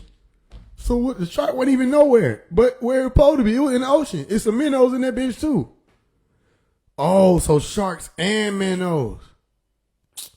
Boom. Boom. Okay, it do make sense. See, y'all helped me figure out a lifelong mystery. It was miserable. Y'all helped me figure out a lifelong mystery. Them niggas said them fishes. You ain't know that till they just tight. They be quiet. The fuck is a minnow? Minnow. It's like a drug dealer name. I ain't know that shit. The minnows jump in and gotta swim to the other side. Oh, that's what they dumbass are doing. Oh. And the shark had to catch them. Boom. Okay, I get it. Still a dumbass game because you're not really a shark. But I get it. Rainbow with the basketball. What? We'll pick them up, light them up. Pick them up, light them up. What? Who done? You were done. You were playing sharks in there. You were the shark, wasn't you? Happy hell trying to catch somebody. What is red cover? Bro, y'all better start just making up shit. Better say some shit I know. Learn something new every day. I ain't know that shit. We played pick 'em up, light 'em up. What was pick 'em up, light 'em up? What was some other shit? Throw 'em, bust 'em up. What? Y'all just was fucking shit up. Y'all was just vandalizing. Pick 'em up, light 'em up, throw 'em, bust 'em up. That's fucking, you're looting. You just looting. You try to call it a game. The fuck, you delinquents?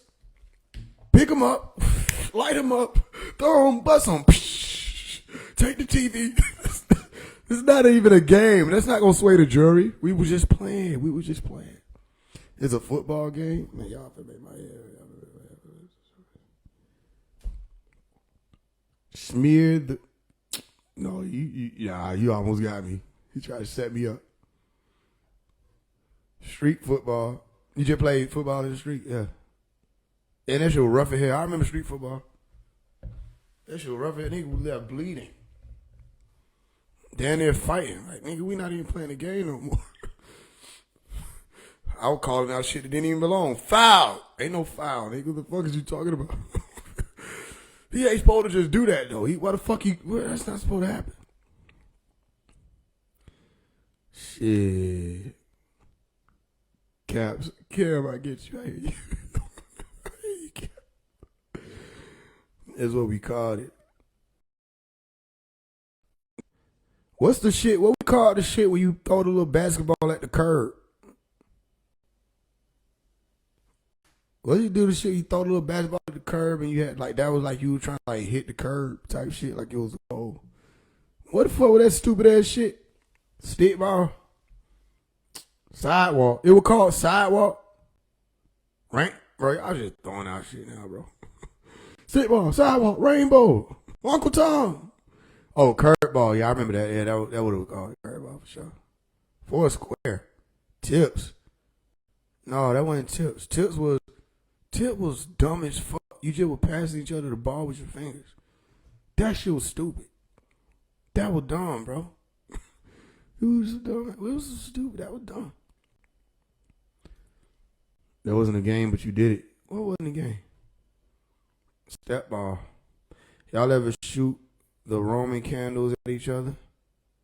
No, that sounds like some Garcia shit. That sound like Mexicano, nigga. You ever shoot candles at one another? Yeah, it's easy. Look. Nah, Phil, that's some Hispanic shit, nigga. That's this. No. What I'm playing though, cause we did get them firecrackers and shoot shit at each other with the firecracker. I ain't gonna hold you. We did grab the firecrackers. We just didn't call them Roman candles. That's very Hispanic. That's very Latin. That's very Latino. They said Roman candles. You know where they came from? We just got this shit from Dollar Tree. Shit. But yeah, we did pop each other out with the Roman candle.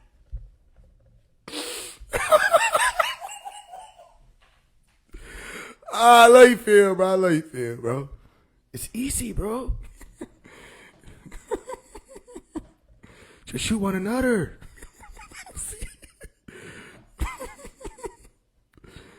Man, yeah, water balloon fights. Yeah, we did that. I mean, if we talking about accessories now, we might well talk about the super soaker shit nigga we talking about earlier. He didn't say nothing after that.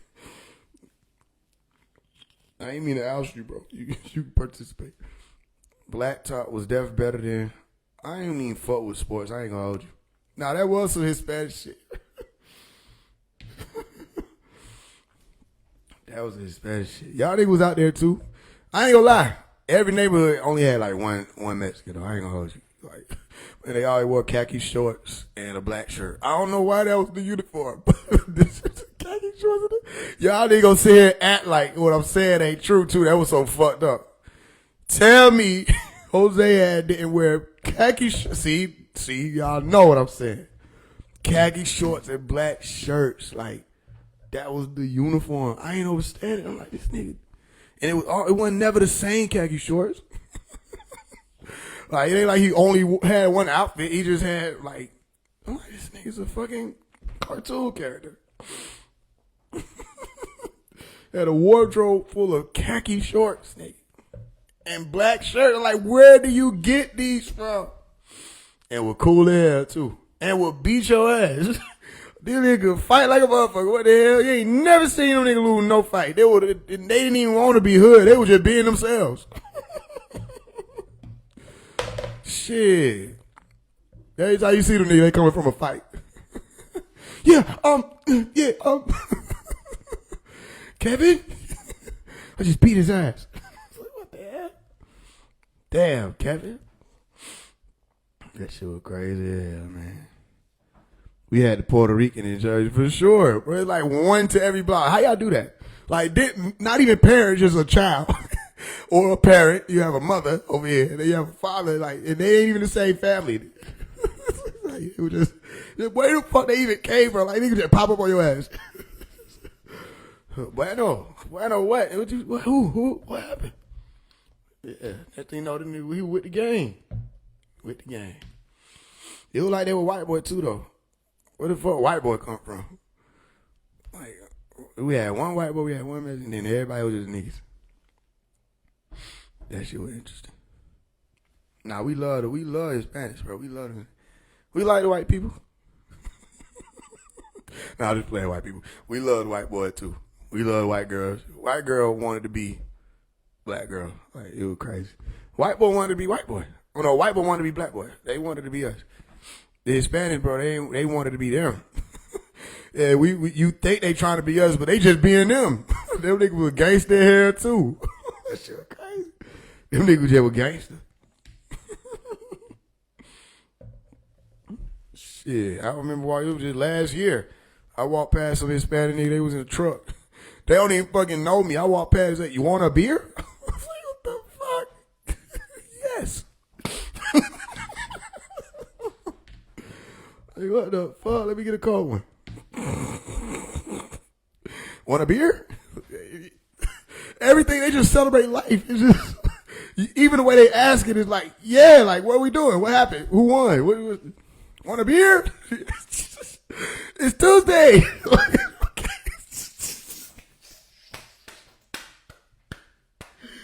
It's Tuesday.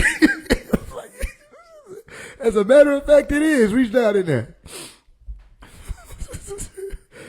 What did you know that? It's Tuesday. That's crazy. It's Tuesday. Sip, sip, sip. Shit, man. That shit was interesting. You throwing a damn cookout, all of a sudden them niggas just there. You never see the Hispanic walk into a cookout, did you? They just pop up. And what's so interesting, they will stand by themselves, nigga. They will stand right there by themselves. You didn't see them enter, and you never see them leave. Them niggas just pop up, drink their beer, and then they disappear. They magic. They magic people. Shit, nigga. And we thought we partied. Go to one of their parties. Nigga. You see how niggas will play like some crunk shit, and then we play some moderately crunk shit, and then we tone it down with the smooth jazz. You know what I mean? And how you know it's almost time to leave? No, that shit all the way through, nigga. I'm like, did they ever change the song? Did this shit indeed change? Did it? Them niggas get lit. I'm trying to tell you something you ain't know. They get lit. We thought we partied. They'd be on go. And then I started realizing niggas move how they party. Like niggas, you don't never see no Hispanic walking slow unless they like real gangster, but even still, them niggas on the way slow. Every time you see them niggas coming somewhere, they get the. That's all I be hearing when they running. Get. What are you getting? I don't know. Shit. Get the. They on their way somewhere. They get shit done. Shit. Where you on the way to? Bus stop. You want beer? You want a beer? want a beer all the way to the bus stop? Yeah, I'll take one. Elato Bulls. You want a beer? Yeah, I'll take one. Yeah, man. We love our brothers and our sisters. Shit. The hood was interesting. It was more interesting with y'all there. Shit. Cause we be all seeing and experiencing the same shit. That was more interesting. And white boy with hell. And who you talking about? Yep. Every white boy with hell, wasn't he? White boy with hell, bro. Like white boy was like more black than us. That shit was uncomfortable. Like this nigga is more a nigga than us. White boy with hell on the scale. White boy had tattoo. He didn't wear shit, but wife beaters. Y'all already know. You already know. Because we had everybody live the same reality. It's a shared reality. White boy didn't wear shit but big ass shorts and wife beaters. And probably some Air Forces. And they were busted. They were never new. And he didn't give a fuck. Say something about him. And listen, depending on how white he was, he might have said it. He might have said it. Okay? Depending on how, listen, this I know it might sound confusing. But the more white he was, the more black he had to be. So he might have said it. And we might have not did shit. Cause he want us. I ain't gonna lie to you. Why would I lie to you?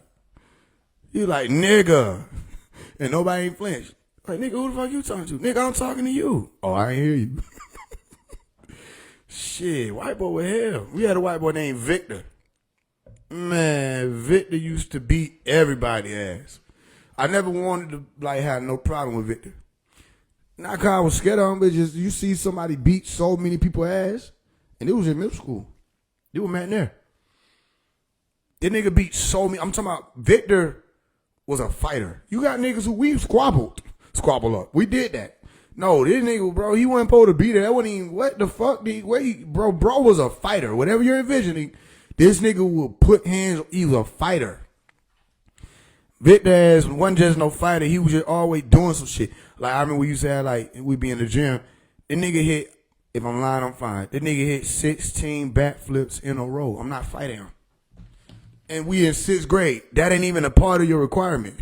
You nowhere in your contract do it say you need to know how to do that. Why do you know how to do this shit? Nigga hit 16 back, ooh, everybody get lit. And then walk off. I'm like, nah, I'm not fighting this nigga. Fuck that. The nigga Victor was beating everybody ass. I ain't see him lose not one fight. Nah. And he white, so it was different. Y'all know what I mean? So like he still fighting. He not ready to stop fighting. And then it's like niggas was like, all right, we good. You know, he like, come on, we just getting started. Bro, Vic dad was, bro, he was a nigga though. And we fought with Vic. Shit. Yeah, he just walked off. You know what I mean? Entertained the fuck out of it and just dispersed himself. Victor or Peter Parker. It was both. Had to be. Cause what the hell? See, that nigga did disappear when it came catastrophe time. That nigga was superhuman. Yeah, we used to fuck. We fuck with white boy. We had a white girl too though. I ain't gonna hold you. We ain't really like white girl, but well, we fuck with white girl cause like by default, cause like white boy, we got white boys, we got to fuck with white girl. But white girl was annoying. I ain't gonna hold you. She was annoying as hell. Always fucking with somebody's boyfriend. Always got to fight. Always, boy, she was just always on other shit. Chill, white girl. Becky need to chill the fuck out. Vicky, chill. Shit, but we fuck with white girl too though. We fuck with white girl. But we didn't want to be around her. She just had too much shit going on. Always on the phone. Always some other shit. It was always some shit she was going off about. Like, damn. Shit. Now that I think about it though, that was just the hood women. That probably why cool. They was annoying. Shit, we love them, but they get on the nerve, bro. God damn. Shit. But you couldn't tell white girl she wasn't black. She was black.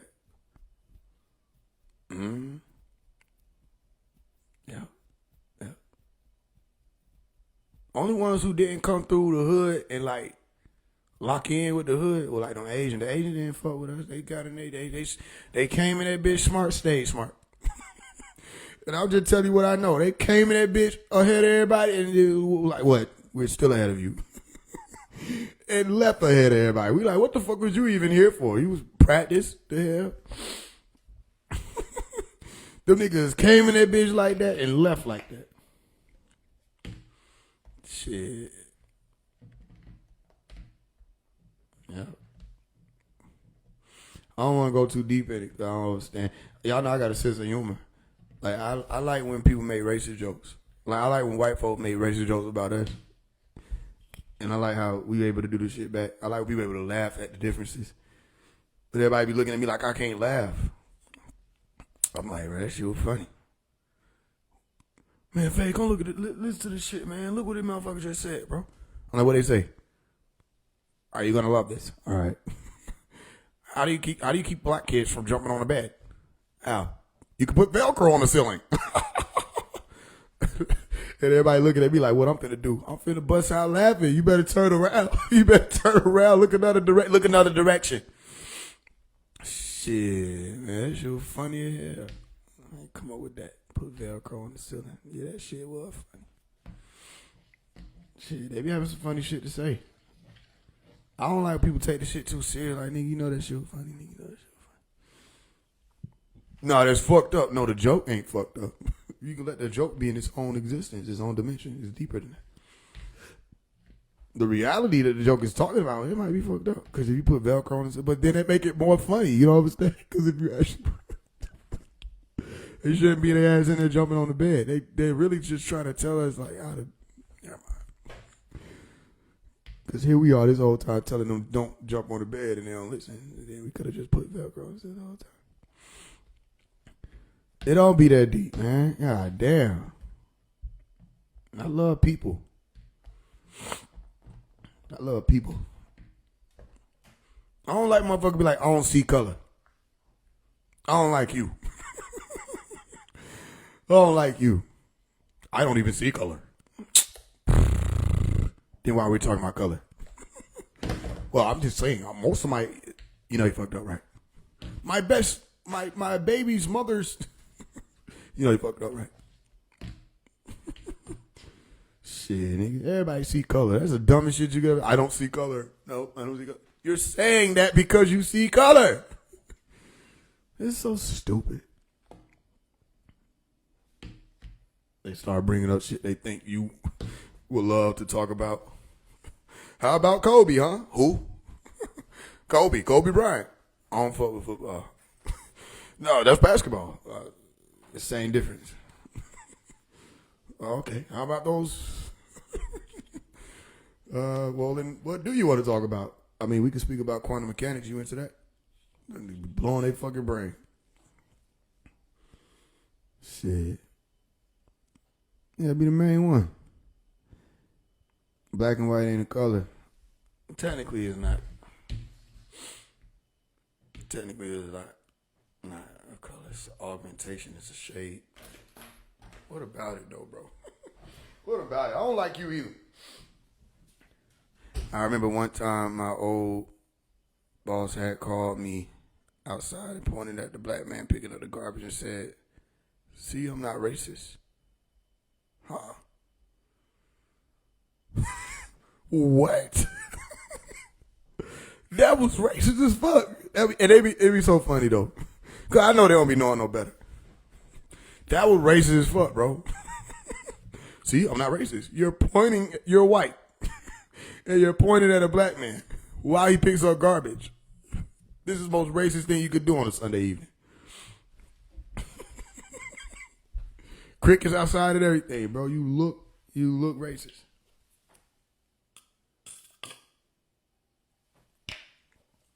I think people should be. Let me just say it another way, because I don't think people are ready. I think people should love their race. I don't think they should hate other races.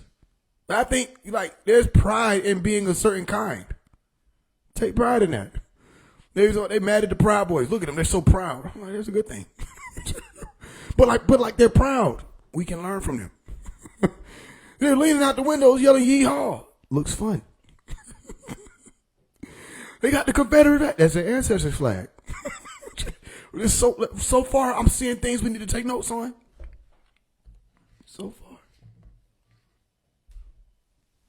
far. Shit, man. It's pride in being your race. Like, well, come on now. There's some type of culture in it because y'all have the same type of experiences. No matter what you do, what you become. Your processing units are compatible with one another. There's pride in that. That don't mean hate and be prejudiced. Prejudice is another thing.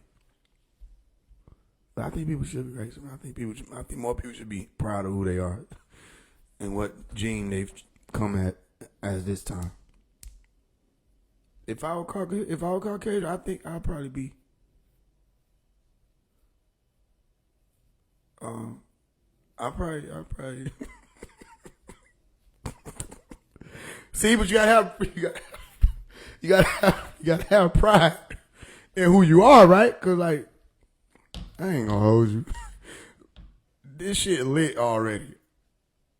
It's just lit already. All right, white people, we love you. It's just this lit. This lit by itself. Okay, y'all do. I don't want to come. I don't want to come back like that. No cross art. Cause like, it's lit. We lit. White people, y'all lit too. Hispanics, y'all lit too. Bro, to my Roman candles, y'all got your own stuff. Y'all lit too. Everybody lit. But I'm like, you know what I'm saying? And y'all should feel the same way. That's what I'm trying to tell you. You should feel the same way. Shit. But I know some of y'all white people, y'all probably want to come back and be like, hey, y'all gonna be sneaking in the nigga line. Be sneaking in the nigga line. Be like, well, how you get over here? Nobody saw me. All right, who wants Tyrone? I'll take it. Do you know what your life is? I don't give a damn. Bring it on. Shit. And it's some melanin dominant people. They still want to be white. They want to be Caucasian. You know, y'all remember that meme? Some people want to be Hispanic. I feel like a Puerto Rican with this her. Remember that shit? I feel like a Puerto Rican with this her. They gonna be in the Puerto Rican line. Trying to sneak past. Them Latina girls ain't gonna go through. They ain't gonna go with that shit though. They ain't going for it. No. No. Go back in the line. Get back in your line. Why I want the Puerto Rican her? You take your get back in the line. They ain't going for that shit. The Latino hold it down. Boy, they will squabble. That'll be the first afterlife squabble that you ever see. Shit.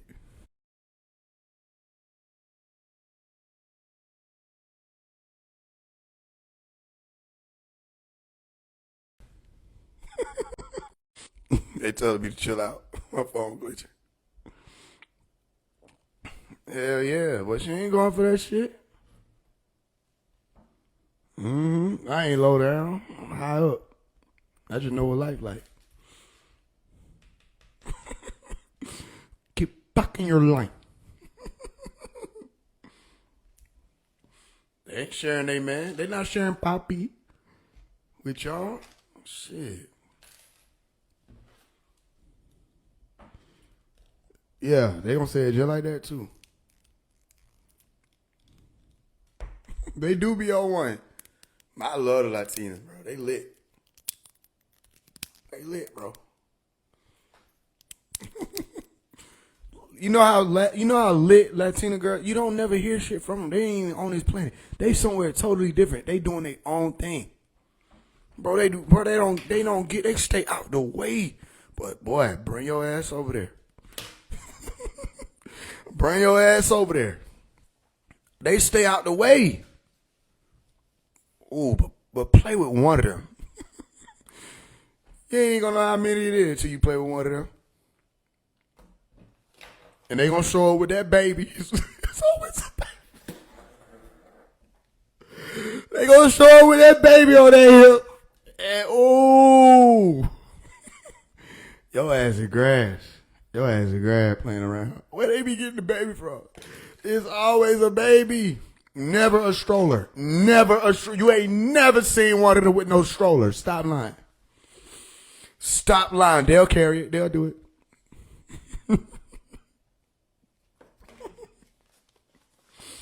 Shit.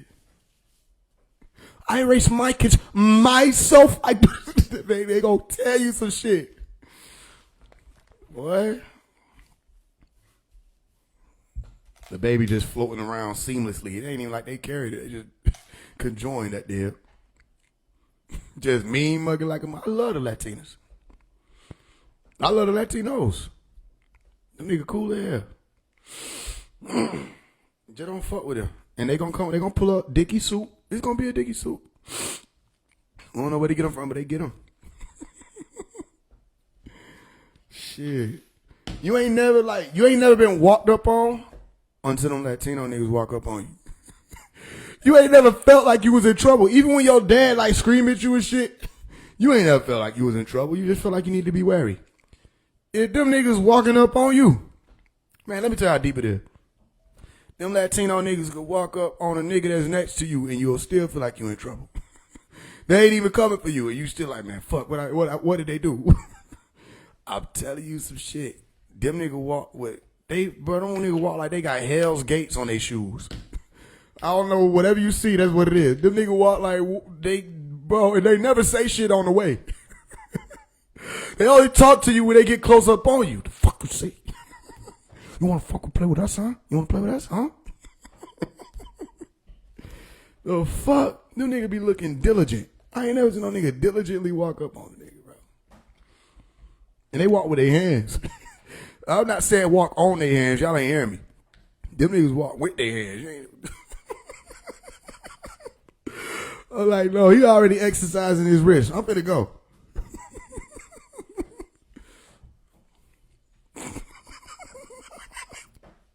Shit, niggas get their gangster walk from them niggas.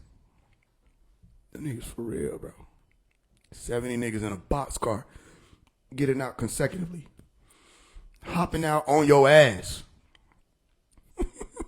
So what dimension is this car rooted in? How the fuck is y'all niggas channeling through this motherfucker like this?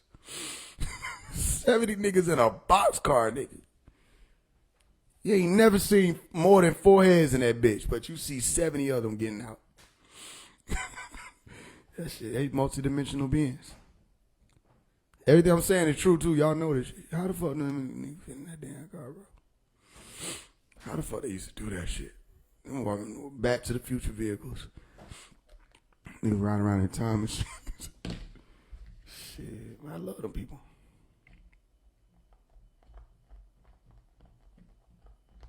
I was playing soccer when I was like in 3rd grade. I think I might have kicked one of El Chapo's children. I don't know who he was, but if he wasn't El Chapo, he had to be one of them niggas.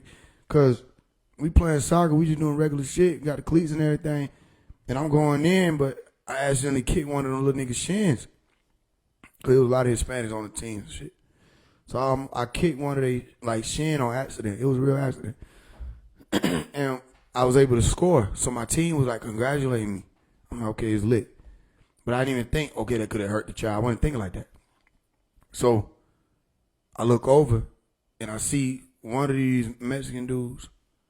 He was rubbing the dude, his son's shin. And the look he gave me, I'm like, bro, this nigga either Diablo or he had to be Kingpin, something like that. Like, I ain't never seen nothing like that where an adult look at a child like that. But whatever the fuck he was thinking in his brain, I felt all that. That nigga looked me like you could tell he wanted me to just drop dead. Just for accidentally kicking his son. And he rubbing I remember he rubbing the little boy's shin, the boy crying, but the nigga just looking at me. I'm like, man, what the fuck? I'll never forget how my whole world froze. I might have killed one of the El Chapo chief. But that shit is crazy as hell. They would probably send the hit. Cause if they don't know, then they gonna forget shit. They'll wait till you an elder and pass the legacy of finding you on to their kids. Them niggas ain't gonna forget shit.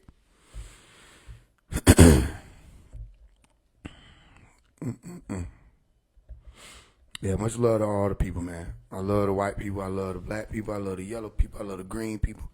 I love people of all races, all kinds. And I think people need to start thinking like that. Like, damn, bro, shit. We only got what we got.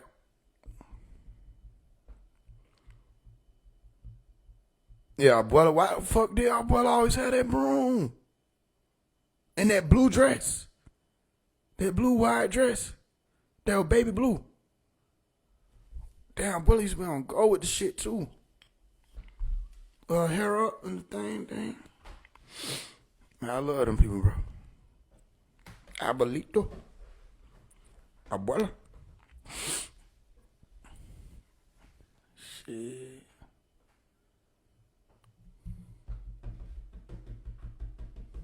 All right, y'all. I'm gonna get out of here. I love y'all. We had some fun. We did a nice class. Answered like a few questions. All right. I don't think we hit another 1,000 today though, but we hit 500 today. So maybe we hit by another 500. Excuse me. By tomorrow, we can do another giveaway. All right. So all y'all know the Cash App. So everybody hit the Cash App. Play for change. You'll see it on my story. I think it is. Everybody that's on here, hit the link on my story. Send $5, $10, whatever, or more, however much you want to send to it.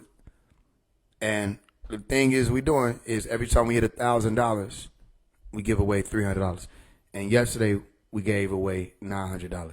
That was a beautiful thing. All right, don't get discouraged. You can change. You can change today. You can change tomorrow. All right, so everybody just throw something and don't stretch yourself thin. No, it ain't even no stress. Don't worry. We're gonna figure it out either way. All right. I love y'all. Peace in the Lamb. It's truly wonderful. I do such sure divine love.